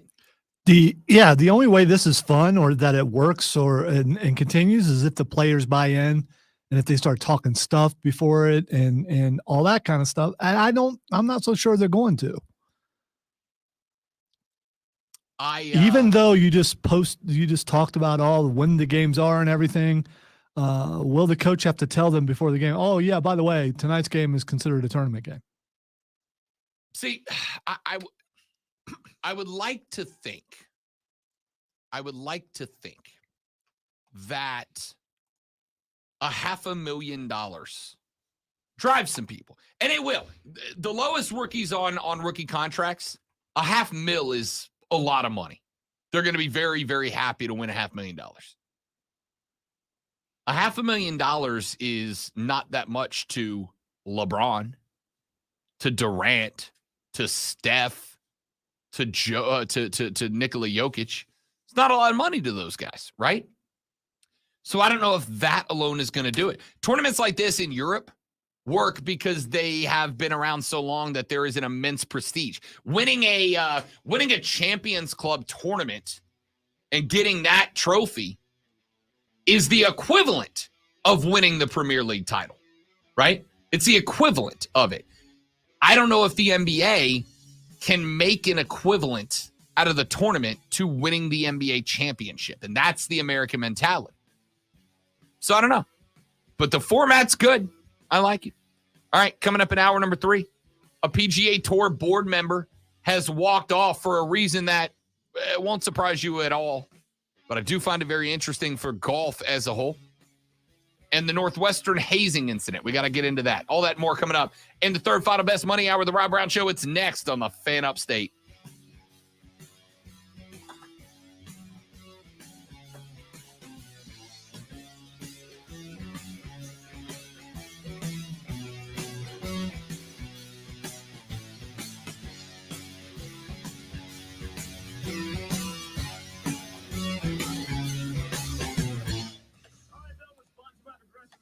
Sponsored by Progressive. Save when you bundle motorcycle, RV, and boat insurance. Visit Progressive.com. Disgraced sports doctor Larry Nasser, who was convicted of sexually abusing female gymnasts, was stabbed multiple times during an altercation with another incarcerated person at a federal prison in Florida yesterday. It has been reported that Nasser is breathing and in stable condition. MLB draft last night. The Pirates took LSU flamethrower Paul Skeens, number 1 overall. Skeens has a fastball that averages 98 miles an hour. What's below flamethrower? Rocket. Okay. You You would think a rocket would be a So flamethrower is specific because a flamethrower means you're throwing heat. It's just fast. You're just throwing heat. A flamethrower is straight and hot. That's a fastball. I would say a missile means you're very precise. See, I thought a missile was more football, but you know. You can shoot missiles. Shout out to Shannon, part 2 of the Armada, who I just heard listening to the show. What up, Shannon? I'll say hi on the radio. I'm assuming you mean on the radio.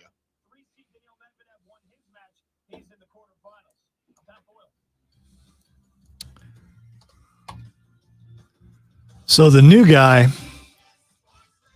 The new guy on the Pulse, finally, the grace period was over, which made him eligible for noobing. And he got noobed twice. I don't feel bad about it. But the cool, you would have loved this. So we had so many people, and Tim got there late, so he had to be in the other room. Okay. Both mistakes. Tim comes in, throws the door open, and starts pointing. Tim's like, finally. I warned him about it. I was like, you know.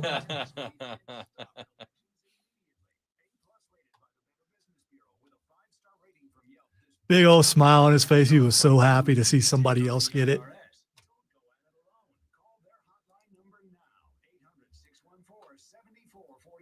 That's 800-614-7441. Find out if you qualify today.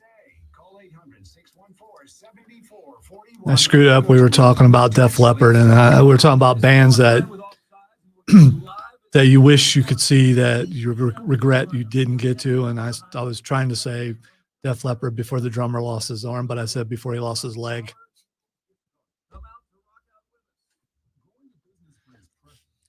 You guys been to Rocket Fizz in Greenville? They have a Roddy Piper all out of gum bubblegum soda. It's tasty. Rocket Fizz. What's soda? That's what you put in the refrigerator to make it smell good, right? Soda? Soda, eh? That's soda water.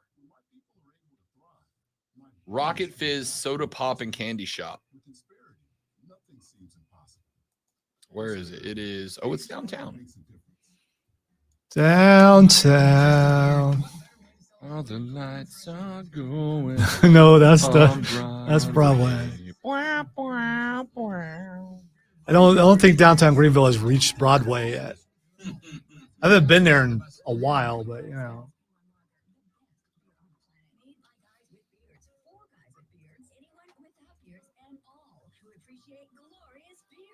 in cans at select speed stores. Ask for it by name at your favorite pub or restaurant. Drink responsibly. Being a baseball play-by-play broadcaster demands a blend of learned mechanics, intense preparation, and a calm sense of entertainment. How hard is it to do this job? Let's talk to the ones who do it. This is Matt Spiegel. My new podcast, The PvP, Voices of Baseball. The PvP. Those conversations to you as the best working and former broadcasters tell you why and how they do it. New episodes come every Thursday all summer long. Follow the PvP, Voices of Baseball, on the Odyssey app or wherever you find your podcast.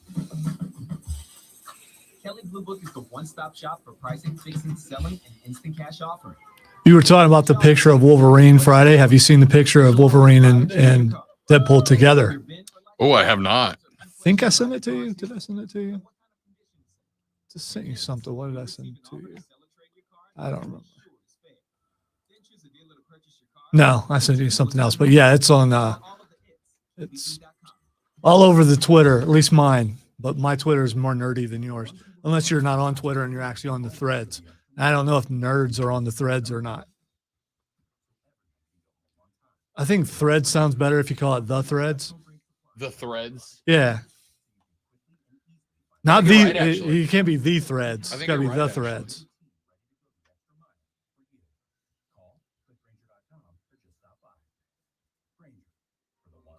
Yeah, it's called Poopery, Roger. And it does not work.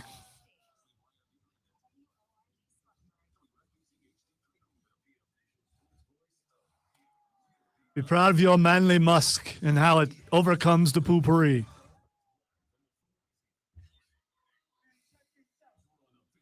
Poopery. Yeah, we got that at the house. Does it work for you? Wow. I use a lot of it. I might as well take the sprayer off and just dump it in there. Listen, it's for everybody else's benefit. Yeah, okay. Join us on the live stream, Facebook.com/The Fan Upstate, Twitter.com/The Fan Upstate. Yeah. Yeah. You can also follow us on YouTube at The Fan Upstate or on Twitch, The Rob Brown Show. Yeah.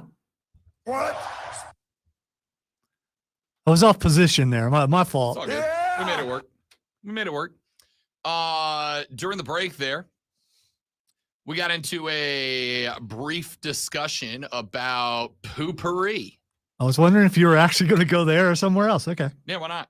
I don't think it's as effective as it's advertised.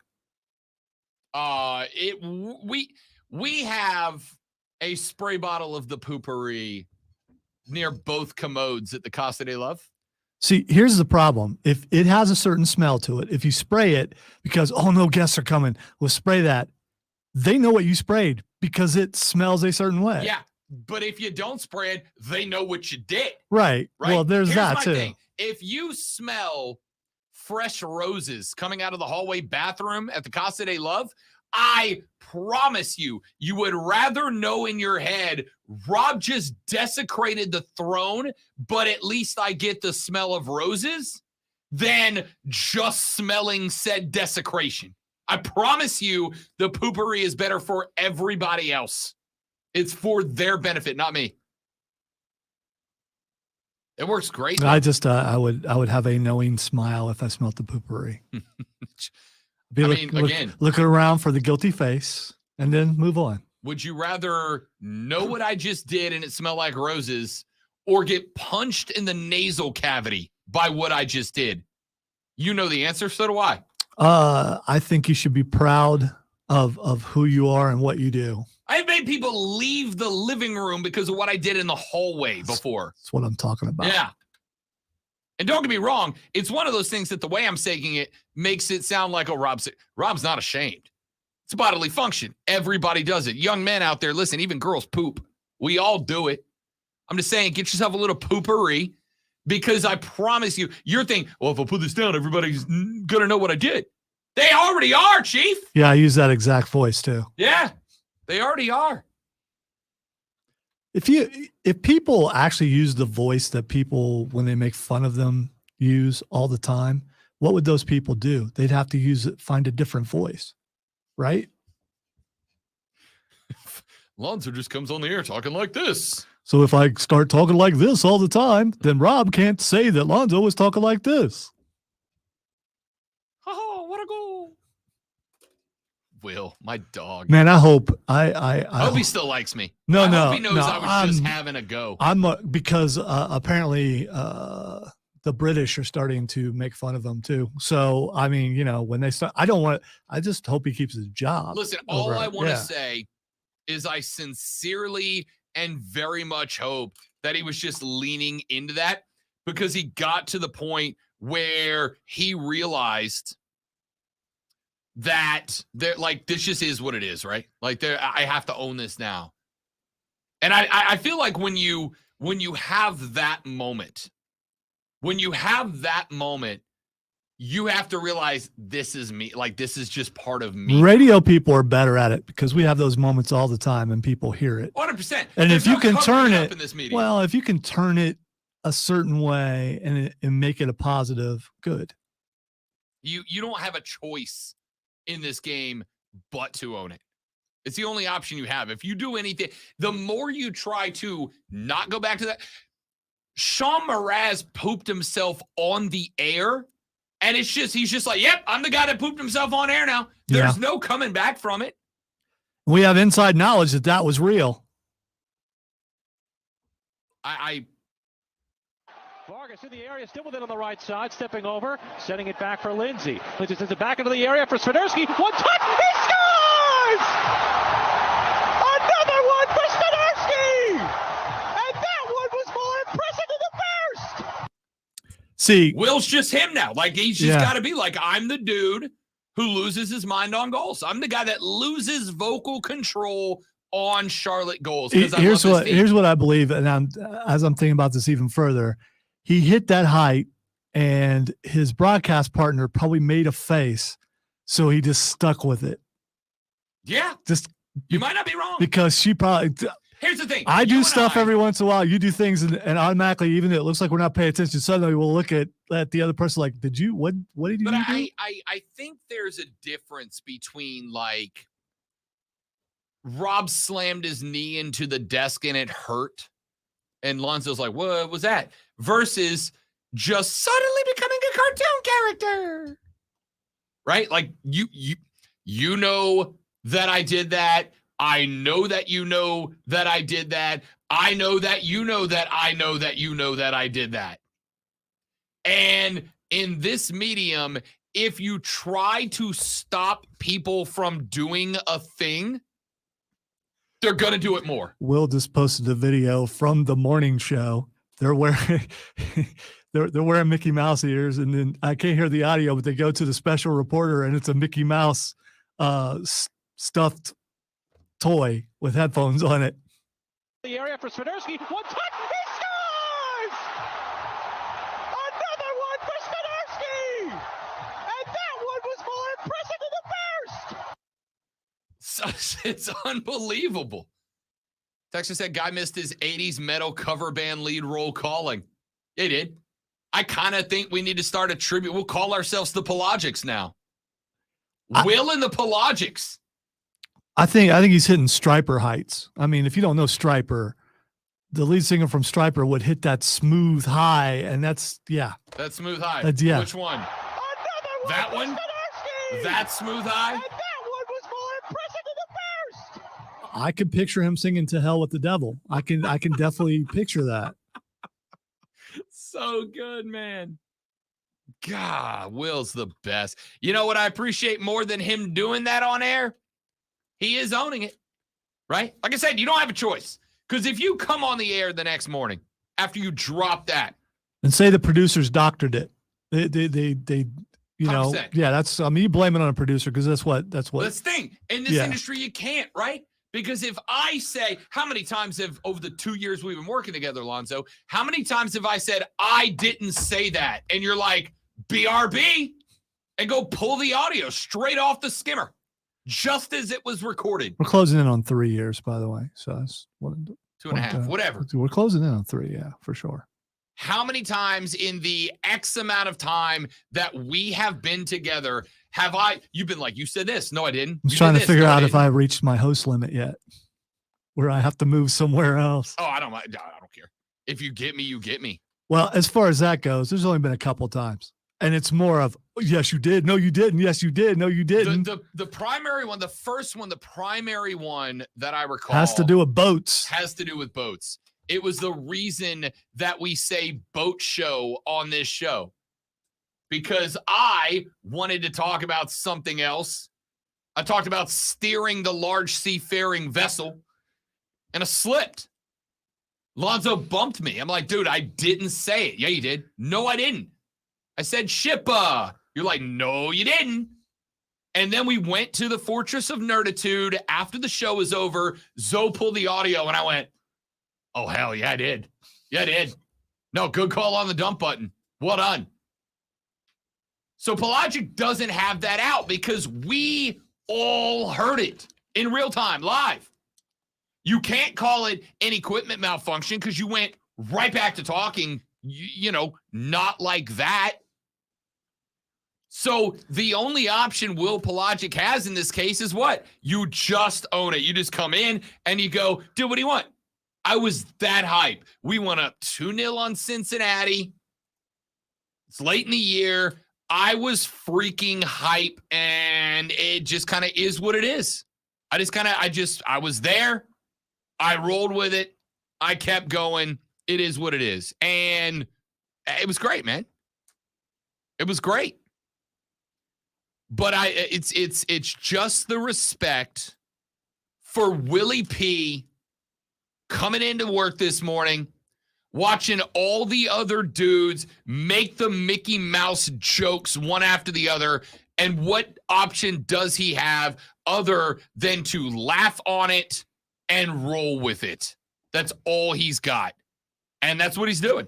I would say he would hope they spell his last name right, but he, like me, knows that's never going to happen. No. Here's the only other option that he has after that.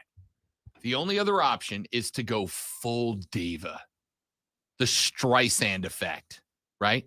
The only other option that he has is to roll up into the building this morning, to sit down every person who has a microphone at any point and go, listen, you never reference this. I'm not kidding. You reference this and I will get you fired. I will ruin you if you even bring this up, if you even start to reference this, if you make a joke about it, if you play the audio, if you do anything in this market that brings that to life, I will end your career. But that ain't Willie P. That's not his style. That's not his game. He's too good of a dude for that. So all he can do is show up, watch T-Bone and Mac put a Mickey Mouse doll in front of a mic and say, we'd like to welcome Willie P to the show, and laugh at it. I respect it. I really do. It's that or the Streisand effect. You gotta have tenure and power and a bunch of stuff to be able to do the Streisand thing. There ain't nobody around here who could do that. There's some people who would try, but Oh, for sure. Hey, listen, every radio building has that one guy or that one gal. I've worked with a bunch of them. That the minute something goes poorly and they're embarrassed, they walk into the boss's office like, this never sees the light of day. This audio gets destroyed. This video gets deleted. And if anybody on the air references it, I want them fired. And you're right. In this building, there's probably what? So 4 people that have that power? There's probably 4 people in this building that have the ability to walk down the hallway and go, I don't want this anymore. And that stops being a thing. And I ain't one of them. I can also tell you that after spending this much time on it, if I do this once during Burns games on Fridays in the fall, oh, it's going to be on those audio carts so hard. I'm not going to play with it anymore. Yeah, stop it. Exactly. That cut right there. I'm not going to play with it anymore. Yeah, stop it. Led me to pursue again being able to have these capabilities, and suddenly there they are. Too many things. I never found the cocaine thing. You got lucky there, but going forward. Vargas in the area, still with it on the right side, stepping over, sending it back for Lindsay. Lindsay sends it back into the area for Swiderski. One touch, he scores!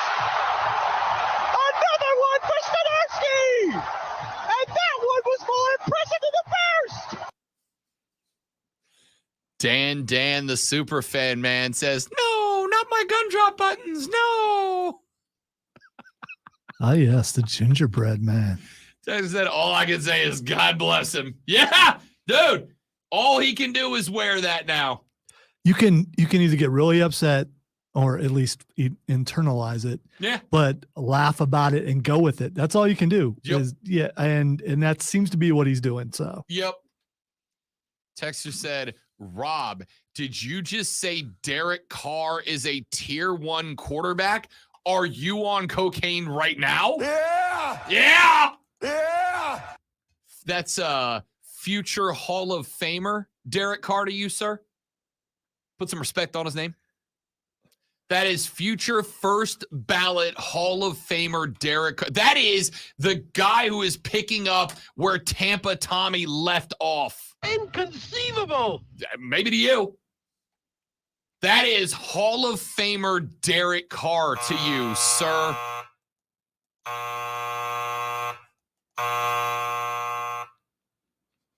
That was actually an SOS. Rob needs help. No, he doesn't. What do I need help with? I got a Hall of Fame quarterback manning my captaincy. I'm good.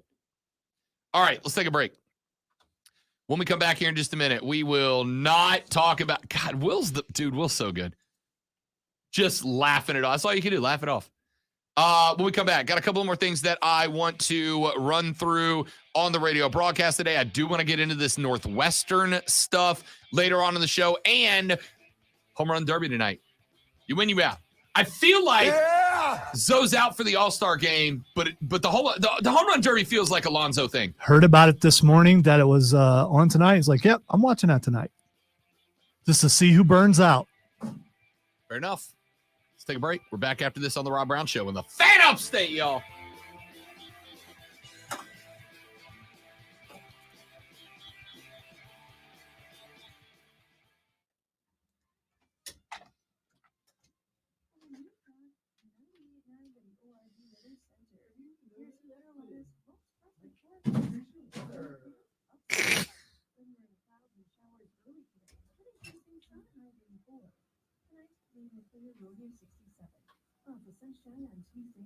Oh, without a doubt. Listen, I'm going to give him this. All the jokes aside, Pelagic attacks the mic, dude. It's nothing but gas. And as somebody who, I think I approach it that way too, right? When I do Burns games or whatever, it's all gas, no brakes. Because people listening, if they're listening to a home team broadcast, that's what they want, man. They want to hear a fan. That's just how that game works. So I'm an all gas, no brake guy. And Willie P is an all gas, no brake announcer. And I love that. I love that. I have no issue with that. I think he does an incredible job at it.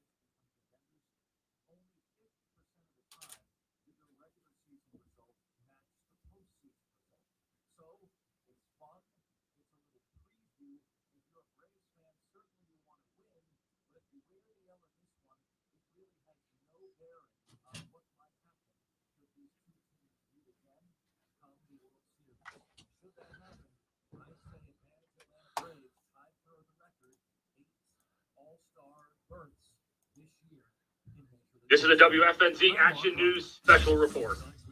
Flounder, what is happening right now in the studio?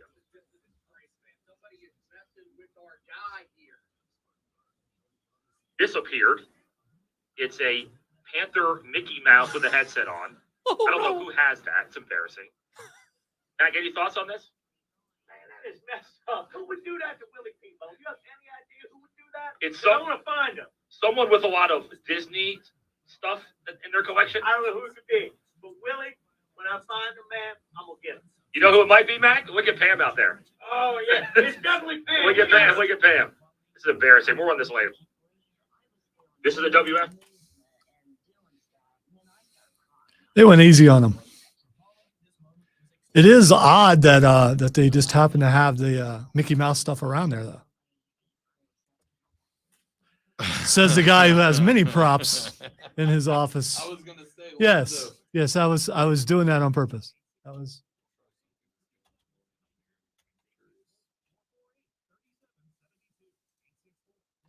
Please don't break it. I'm doing a spearmint. Yeah, Steven, I can't. I would be on fire if I did that every time. He wants me to play the stop playing with it every time you drop your pen. I can't do that. De donde eres? Did you know it's 11:20 already? I We're did. close to it. That's just weird. Today's show's ripping, bro. That's just weird. Today's show is absolutely ripping.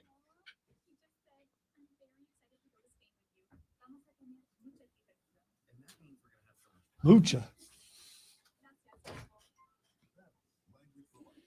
Celebrating 10 million subscriptions sold. Now try Babbel for free at Babbel.com. Just go to Babbel.com and start learning a new language today. That's Babbel.com. BABBEL.com. Gary David Backford, Travis Benson, owner of CNT Foundations. Travis, what are foundation problems?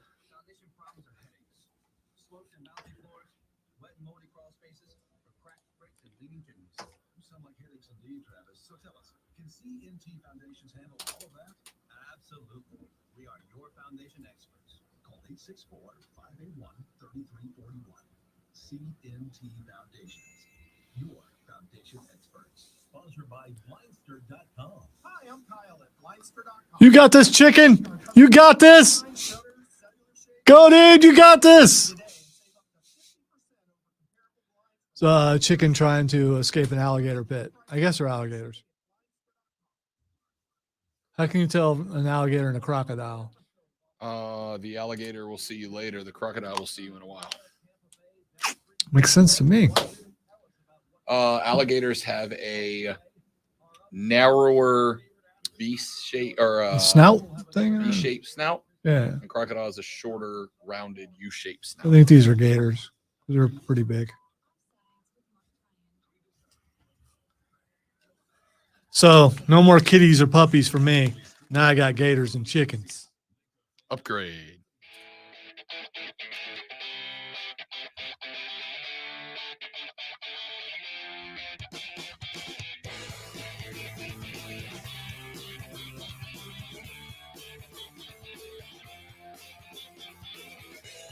The Rob Brown Show rolls on, ladies and gentlemen. Great to have you.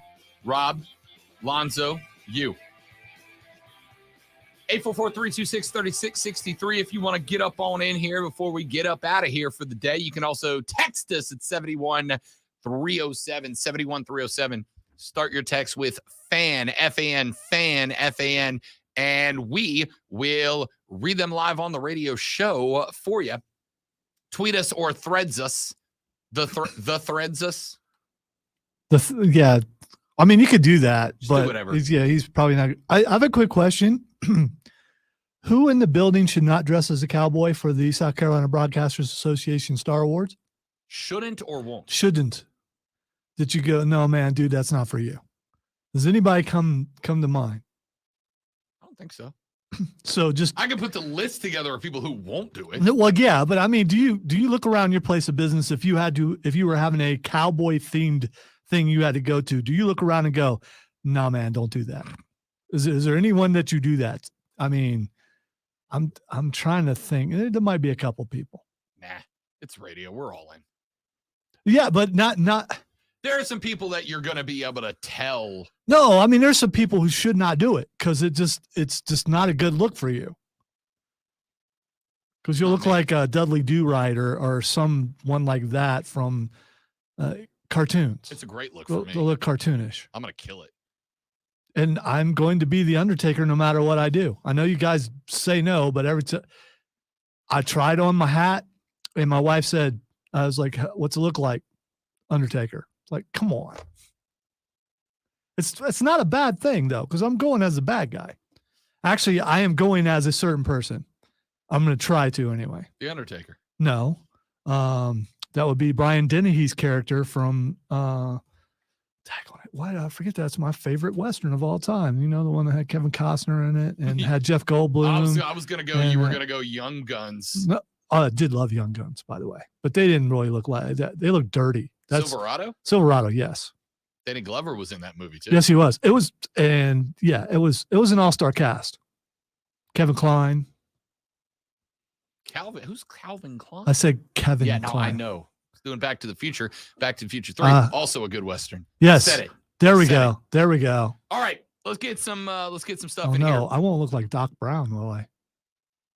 Hair's You're getting gonna look more lighter. like Doc Brown than the Undertaker, buddy. Sorry. No. I know you don't wanna hear you're that. wrong. You just don't want me to look like the No, Undertaker. you're not going to. I could. The only thing you have is the hair, which, by Right. the way, his is dark and you're blonde. Wow, I could make mine dark. Go for it. Then I'll say you look like Or it. I just won't wash it.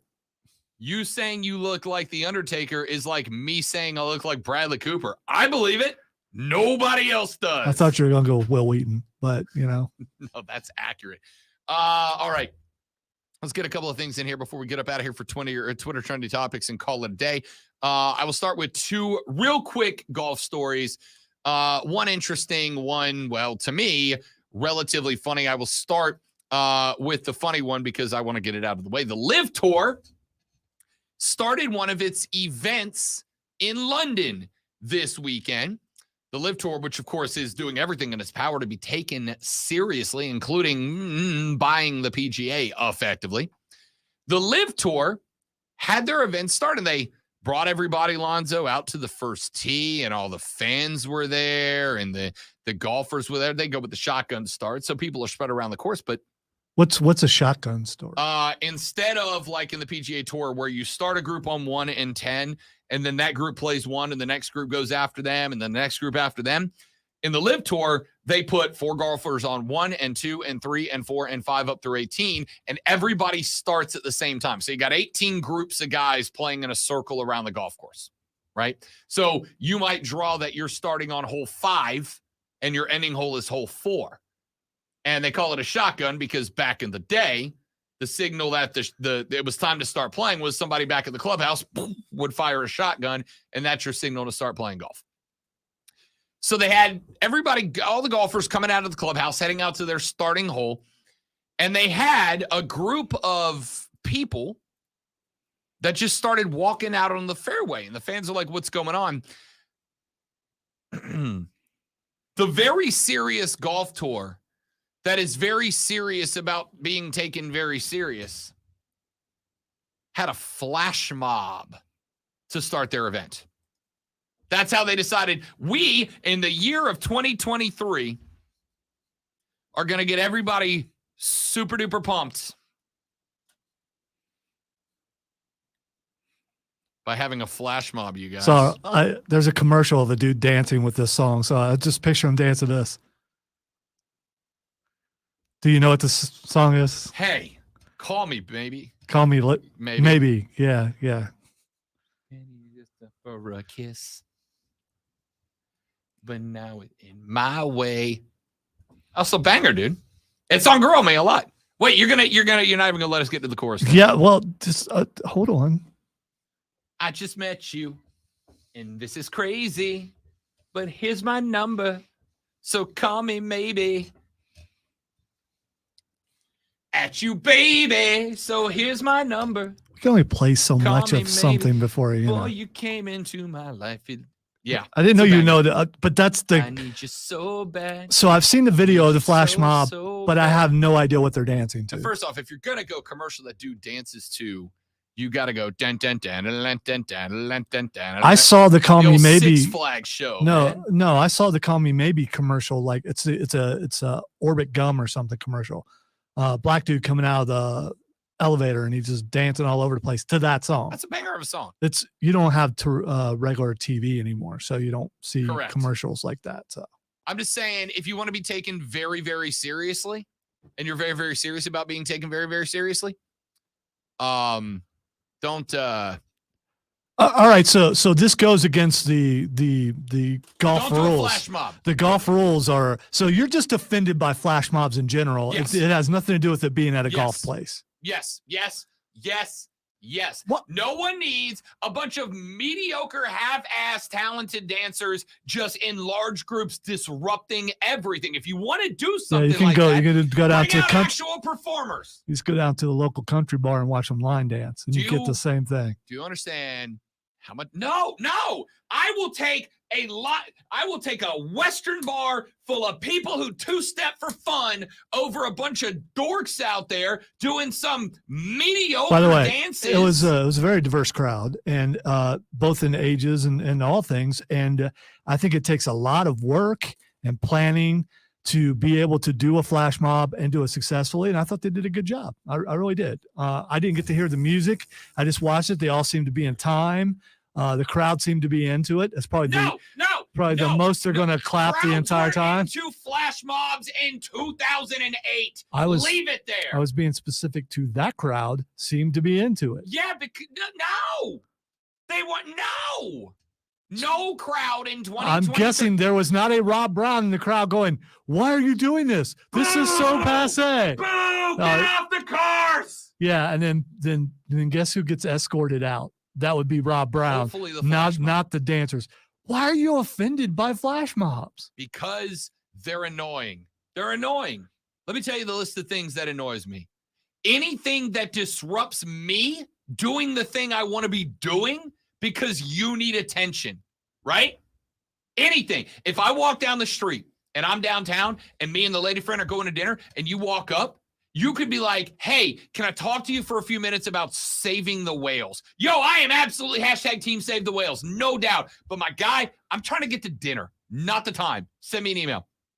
If you're a street preacher with a megaphone, get off the megaphone. We're all trying to enjoy our day. If you are guy who's blocking traffic so your 5K can run down the middle of the road and you got to make me go 2 blocks over and around, I'm annoyed. I don't care what you're raising money for. Anything that disrupts the flow of normal people doing the things they want to be doing is annoying. And flash mobs are like, what if we did, I don't know, the whole park? What if we did the whole park? And again, the worst part of this is it was organized by the Live Tour. It wasn't like the Live Tour had a flash mob. They're like, what if we all bought tickets and we just did a flash mob at the Live Tour, right? No. They thought, all right, let's think about this. We need a way to get people excited about the Live Tour. We need a way to get people pumped up about this event. We need a way to get all these fans at this event super jacked up and hyped so that our product comes across. I got it, guys. What if we brought back a trend from 2008? All right. That'll do it. All right. So, the anger, by the way, I believe is real. It's not. It is absolutely It's real anger. So here's the thing. It's a golf outing or whatever you want to call it. So they have to make sure that they can hype it to a certain level, but they don't want it to be Happy Gilmore levels. So you bring out a flash mob, which gets you some of this. It doesn't get you the raucous screaming stuff. It gets you some of this, which here's how you clap for a flash mob. Here's how you clap for golf. So they're hyped and ready to go. No one is hyped. Oh, that's the amount of hype that a golf outing gets. You got right, but that's listen. Far be it from me to defend the Live Tour. I'm not a fan, but the premise of the Live Tour is we're not just stuck up old guys playing golf. I thought the Live right? Tour and PGA were as one. They are now. Yeah, so you're They not are now. really. So But you're the premise from its beginning was we're not stuffy old white dudes playing golf. Like, this is young and hip and fun. We got a team element. We're fast paced, shotgun starts, yada yada yada. And you're like, what if we did a thing that your dad used to do back when he was in college 20 years ago? That sounds fun, right? Won't you kids like that? No, the best, most like if Cirque du Soleil did a flash mob where the dancers were actually talented and not like, I'm not good enough to dance anywhere that people want to see it, so let me dance somewhere where people have to see it. Do you understand? That's a flash mob. This is not. Flash mob is a group of people who aren't talented enough to dance where people want to see them, so they go dance in places where people have to see them. And you're telling me that is how you want to hype your event that's supposed to be about hype? Hey, Simon Cowell, this is not AGT where you go, hey, sorry, you're going to have to go. The third dancer from the right is not talented enough to be out on the field, so they need to go. Bro, if I am downtown and you disrupt my day at the park for a flash mob, I'm walking right the hell through the middle of you. Wow. I might unfurl my picnic. I might go buy a picnic blanket to then unfurl it right in the middle of your flash mob. You know why? Because this is not your park. It's everybody's park. You know what? I just want to say congratulations to everyone on the stream. You get to see something that you've never got to see in real time. A person becoming old before your very eyes. We've seen it start to happen about a year ago, and now I think it's completed. I think listen. you are officially one of the olds. Fine, you can call me whatever you want. Listen, my entire life philosophy. Flash mobbing is not a crime, especially when you were paid to do it. There are lots of things that aren't crimes but suck. That we all agree suck. Skateboarding's not a crime either. Skateboarding's not a crime. And here's the thing. If I'm walking around downtown and a guy is skateboarding, I could not care less. But if I'm walking downtown and a guy is skateboarding down the middle of the sidewalk where the people are, that guy's getting body checked.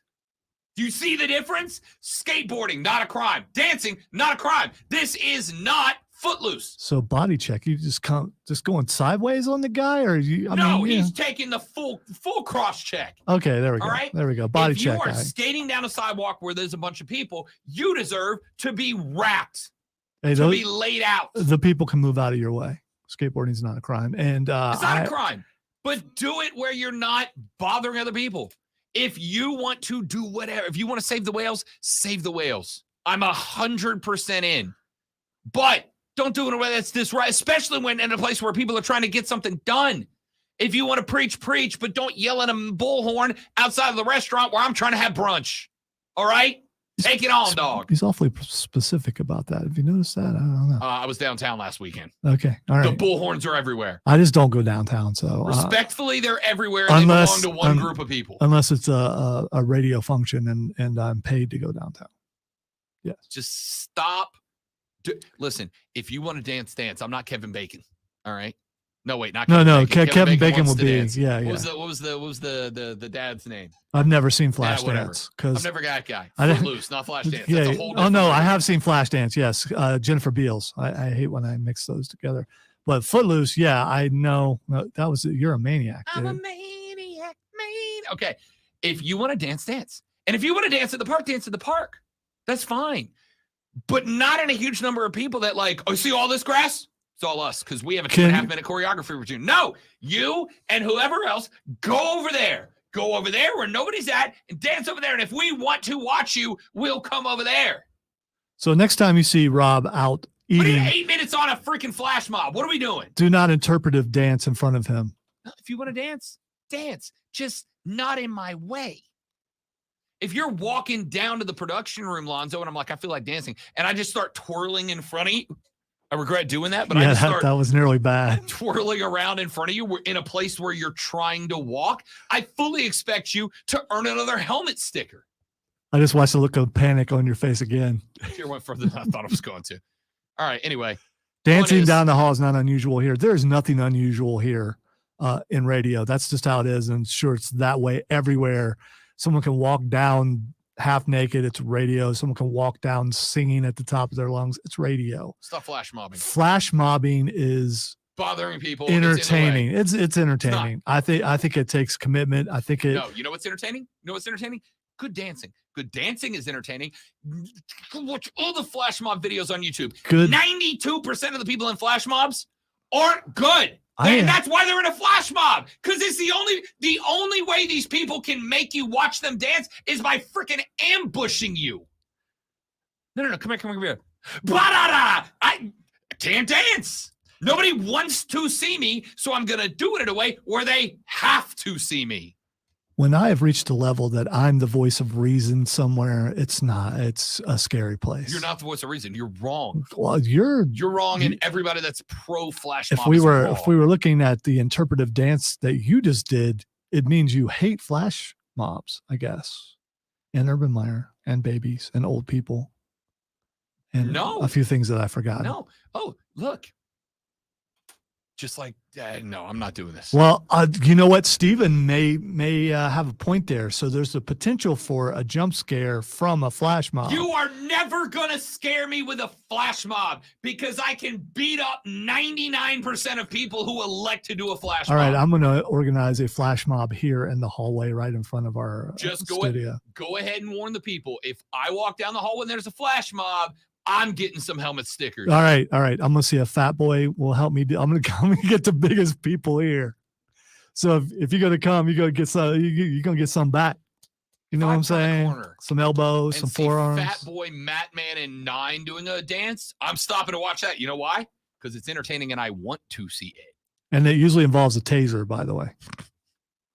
Randall Stevenson is a former member of the PGA Tour's policy board. He is no longer a member of the PGA Tour's policy board. Why, you might ask, unless you're still thinking about flash mobs? The answer is because after a number of years in that post, according to the Washington Post, he is elected to resign. The Washington Post obtained a copy of his resignation letter, which was dated from Saturday, and it said that the numero uno reason that he was walking away from a job that he has been in for a while now is because he's not putting up with them selling to the Live Tour. That's the only reason. So it has nothing to do with the flash mob. I thought you were going along the story that he's the one who organized it. No, that'd be me. And now, okay. That'd be me. If we were ever like, hey, Rob, we're doing a radio remote and we think a great idea would be to organize a flash mob around it, I'd go find somebody else to host the show. Alonzo can host that day. I hope the powers that be are listening. I will, and I will heap a great amount of praise on the flash mobbers. Are they flash mobbers? No. They're narcissists. And so are radio hosts. I don't know what's right, but you choose to listen to the show. Could you imagine if I found a way that I could push a button at any given moment and for 3 minutes, this show went on to every radio in Greenville, South Carolina, young, old, every radio was the Rob Brown Show for 3 minutes and you didn't have a choice? That would be a jerk move. Nice, Keegan. Flash mobsters. No, don't make them sound cool. They're dorks. Stop. Sorry if you've ever been in a flash mob. I assume that you have matured since 2008 when you did that thing. Stevenson's out because Live Tour sucks. Why am I more mad at the Live Tour about the flash mob than like a lot of the other things they've done? I think we're all. I think we're all asking that question. Fair enough. It's fair enough. Team USA last night, men's and women's soccer, both getting it done.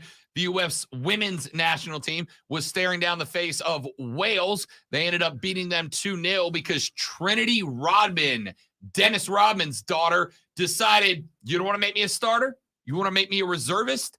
Fine. Let me show you why I'm in the starting 11 when the World Cup kicks up here in just a couple of weeks. Trinity Rodman came out and scored 2 on her own. The 2-0 dub goes in the books. Also this weekend, Megan Rapinoe, U.S. women's national team legend, said the World Cup and the end of the NWSL season will be her retirement ceremony. This is it for Megan Rapinoe. She is done after this year's World Cup. And I get it, man. She has been a mainstay. I think that she and Alex Morgan and Sauerbrunn and some of these other legends, some of these other vets have basically laid the stage for the next group to pick up the torch, and they've done it. The U.S. is going into this World Cup with a younger roster than they've had in the last couple and are still the heavy Vegas odds-on favorite to win the 2023 Women's World Cup, which, of course, we will be talking about in great depth and detail when it starts here in just a couple of weeks. Later on in the evening, the U.S. men's national team would step up and end up winning in PKs last night in the Gold Cup quarterfinals. The Americans struck first late in the game, well after the 80th minute. The Americans found the back of the net. Then we went to stoppage time, and it felt like Team USA had it in the bag.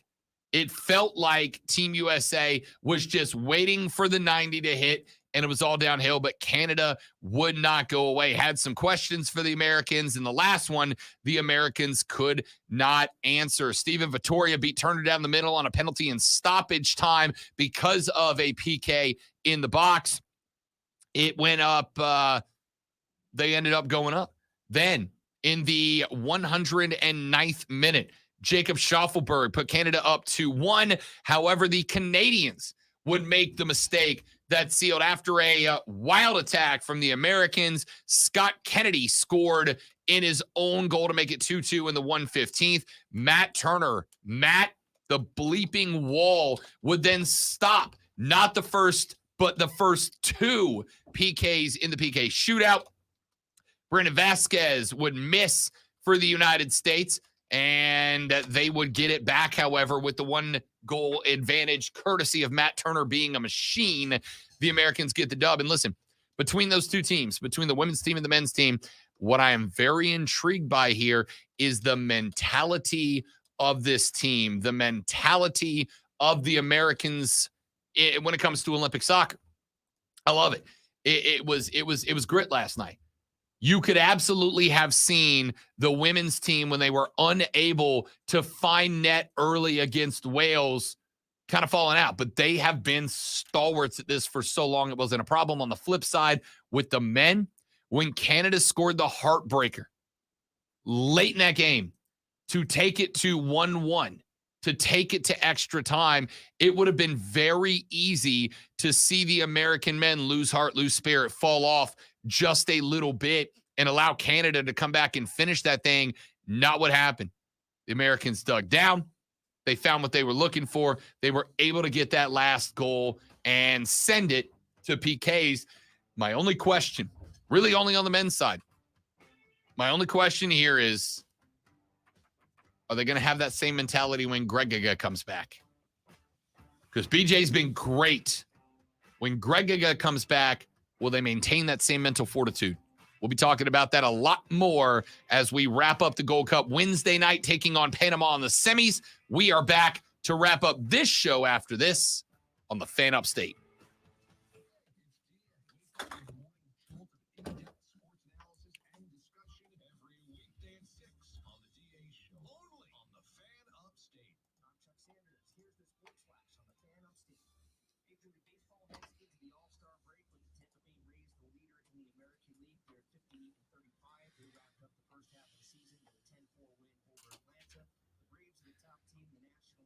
So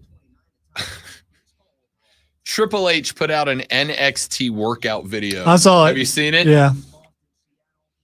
And look at young LA Knight hitting him with the yeah in the middle of the ab routine.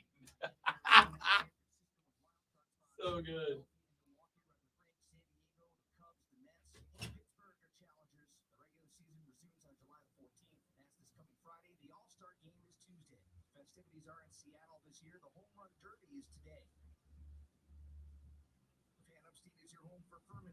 Sports all year long. Download the Odyssey app, search for Fan Upstate, and listen anywhere on your phone. I'm Chuck Sanders with the Sports Flash on the Fan Upstate. I'm Brad Heller with NFL Network Now on the Westwood One Radio Network.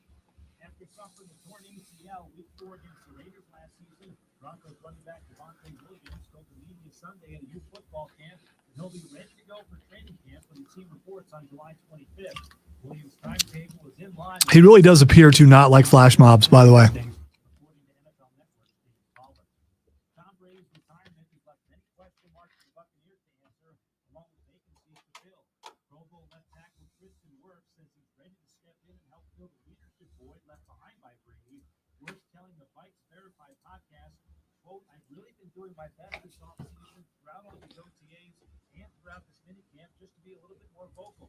I've always been kind of a lead by example kind of guy, go almost under the radar. I feel like now it gets to a certain point, and now I kind of got to take over." This has been NFL Network Now on the Westwood One Radio Network. It's your last chance to shop July 4th savings at Lowe's. Right now, save on select major appliances, and when you buy more, you save more. Get up to an additional $1,000 off select major kitchen appliances. Plus, right now, when you buy Craftsman B20 string trimmer or blower for just $99, you're going to select Bear Tool free. Lowe's knows savings. Lowe's knows home improvement. Offer style through 7/12. Appliance savings vary based on purchase style. Buy more, save more. Dollar appliances 396 or more. While supplies last. Exclusions apply. See Lowe's.com for details. I'll send you the picture of them. I saw it. It's Yeah, awesome. Yeah. I love them putting him in the old bright yellow suit. Could also be a work. Because he would absolutely do that and then not show up in the thing. Have you watched all the videos on YouTube that him and Ryan Reynolds have done, like skits and I've stuff. watched bits and pieces. I Yeah. saw one the other day that was the X-Men 3 reunion, and then Ryan Reynolds comes in, and he's like, "I was in X-Men, you guys," and all the other X-Men start leaving, and it's just him, Hugh Jackman, and the guy who plays Sabretooth, I can't remember his name, pops in at the end, and he comes on the screen, and he's like, "Hey guys," Ryan's like, "Hey," and then he just disappears again. Really good stuff. Yeah, that guy had like his own series on HBO or something for a while. Used to know his name because it's weird. For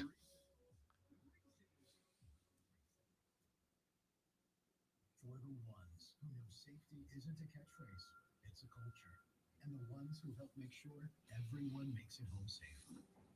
For the safety-minded who watch everyone's backs, Granger offers supplies and solutions. I haven't, Keegan. Cameron watched it and he told me I need to watch it. He said it's really good. You know what? I may watch it when I go home.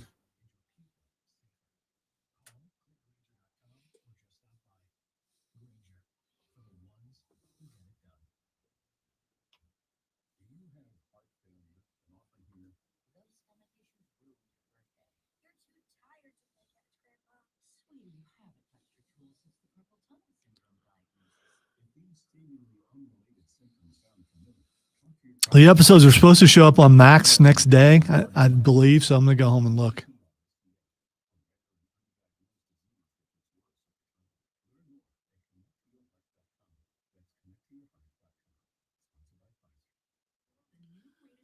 We did villains being read by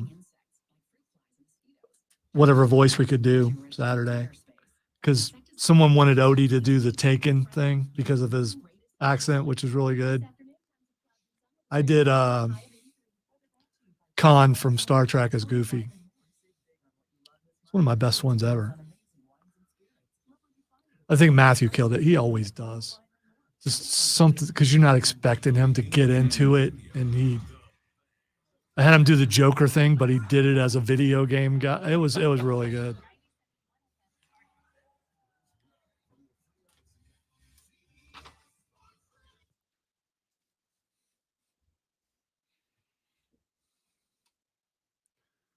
All right, time for Twitter trending topics where I tell Rob what is trending, and he will tell us why it's trending. The first thing that's trending is National Video Game Day. Sure, I'll celebrate. You know what I did? I put GTA 5 back on the I saw Xbox over the weekend. Yeah. I It's not creepy when you see one of your friends is playing a game. I often check to see what everyone's playing because I think it's cool to see what they're into. I played so much GTA 5 last night. I got back, and here's the thing: because I was away for so long, there's so much in the game that I didn't know about. So you playing the regular the mission game, or just getting on and doing it? Jump back online, which is the only way that I played. Yeah. I tried playing the regular. It's like, okay, this is a little like, much it's for fine. me. It's a good little story. It's a fun, especially this one where it kind of cross weaves 3 different characters' stories together. It's a lot of fun. But just playing online with the boys is just always going to win. The game got ruined for me when I couldn't crash a train. I kept trying. I put dump trucks on the train tracks. I put all these different things on the train track, and it just didn't crash the train. What a weird thing to let ruin your Well, game. you know what? Did you try taking out the Hogwarts Express while you were in there? I didn't realize it was on there, but if it was, I wouldn't have been able to crash it anyway. It's good. You can crash everything. You can crash everything else, but you can't crash a train. Left me a flying hovercraft with a rocket launcher on the front. Oh, Bet you could crash that. oh yeah, I did a lot, but I crashed everybody else too. I was having a ball, just chaos. I'm here for it. All right, yes. So play a video game today because it's National Video Game Day. The next thing is trending is Keep Pounding. I mean the Panthers trending's not bad. I think part of it is because they announced their Ring of Honor class. Julius Peppers is one of a few longtime Panther legends that are going in. And, anytime you honor a guy like that, it's just going to lead to everybody going to find their favorite Julius Peppers domination moment to put it online. # Keep Pounding. And let's see. Black Panther is trending. Don't know why. I'm assuming it either just did or is soon to make the jump to Disney Plus, maybe? No, it's already there, by the way. Okay. EA has just announced today during the show. I didn't want to break news on it because, but that a Black Panther open world game is coming. All in. All in. Let's Let's see. go. It's a single player, story driven, third person Wakanda as a rich superhero sandbox. So you're going to be in Wakanda. Yeah. So it's by the makers of Shadow of Mordor. So, I'm sorry, Mordor. Mordor. Which is different than Mordor. Fly, you fools. Getting those. Are you from Mordor? Getting those types of games right is very difficult to do. Like superhero games that are open, it's hard to get them right. Would you be okay with an AI voice sounding like Chadwick Boseman, though? I'm interested to see how they do that. They're not saying they're doing that. Yeah. I'm just. It wouldn't shock me if that's something they consider. You got. I mean, if you think about, because when they did the Marvel, What If series? Yes. Chadwick actually voiced the Black Panther in those, and they released it after he passed. Yeah, but it was kind of. But it was really him. Yeah, that but it was did him. I don't know, man. I really don't know. I don't know what the tasteful way to do that is. Ladies and gentlemen, let's take a break for 21 hours. And we'll come back tomorrow and do it all over again, but better. Have a great rest of your Monday. Don't drink and drive. I'll punch you in the face. Thanks for hanging out and giving us a job. We'll see you back here tomorrow. Don't do flash mobs. Have a great day. Later, brother. Yeah.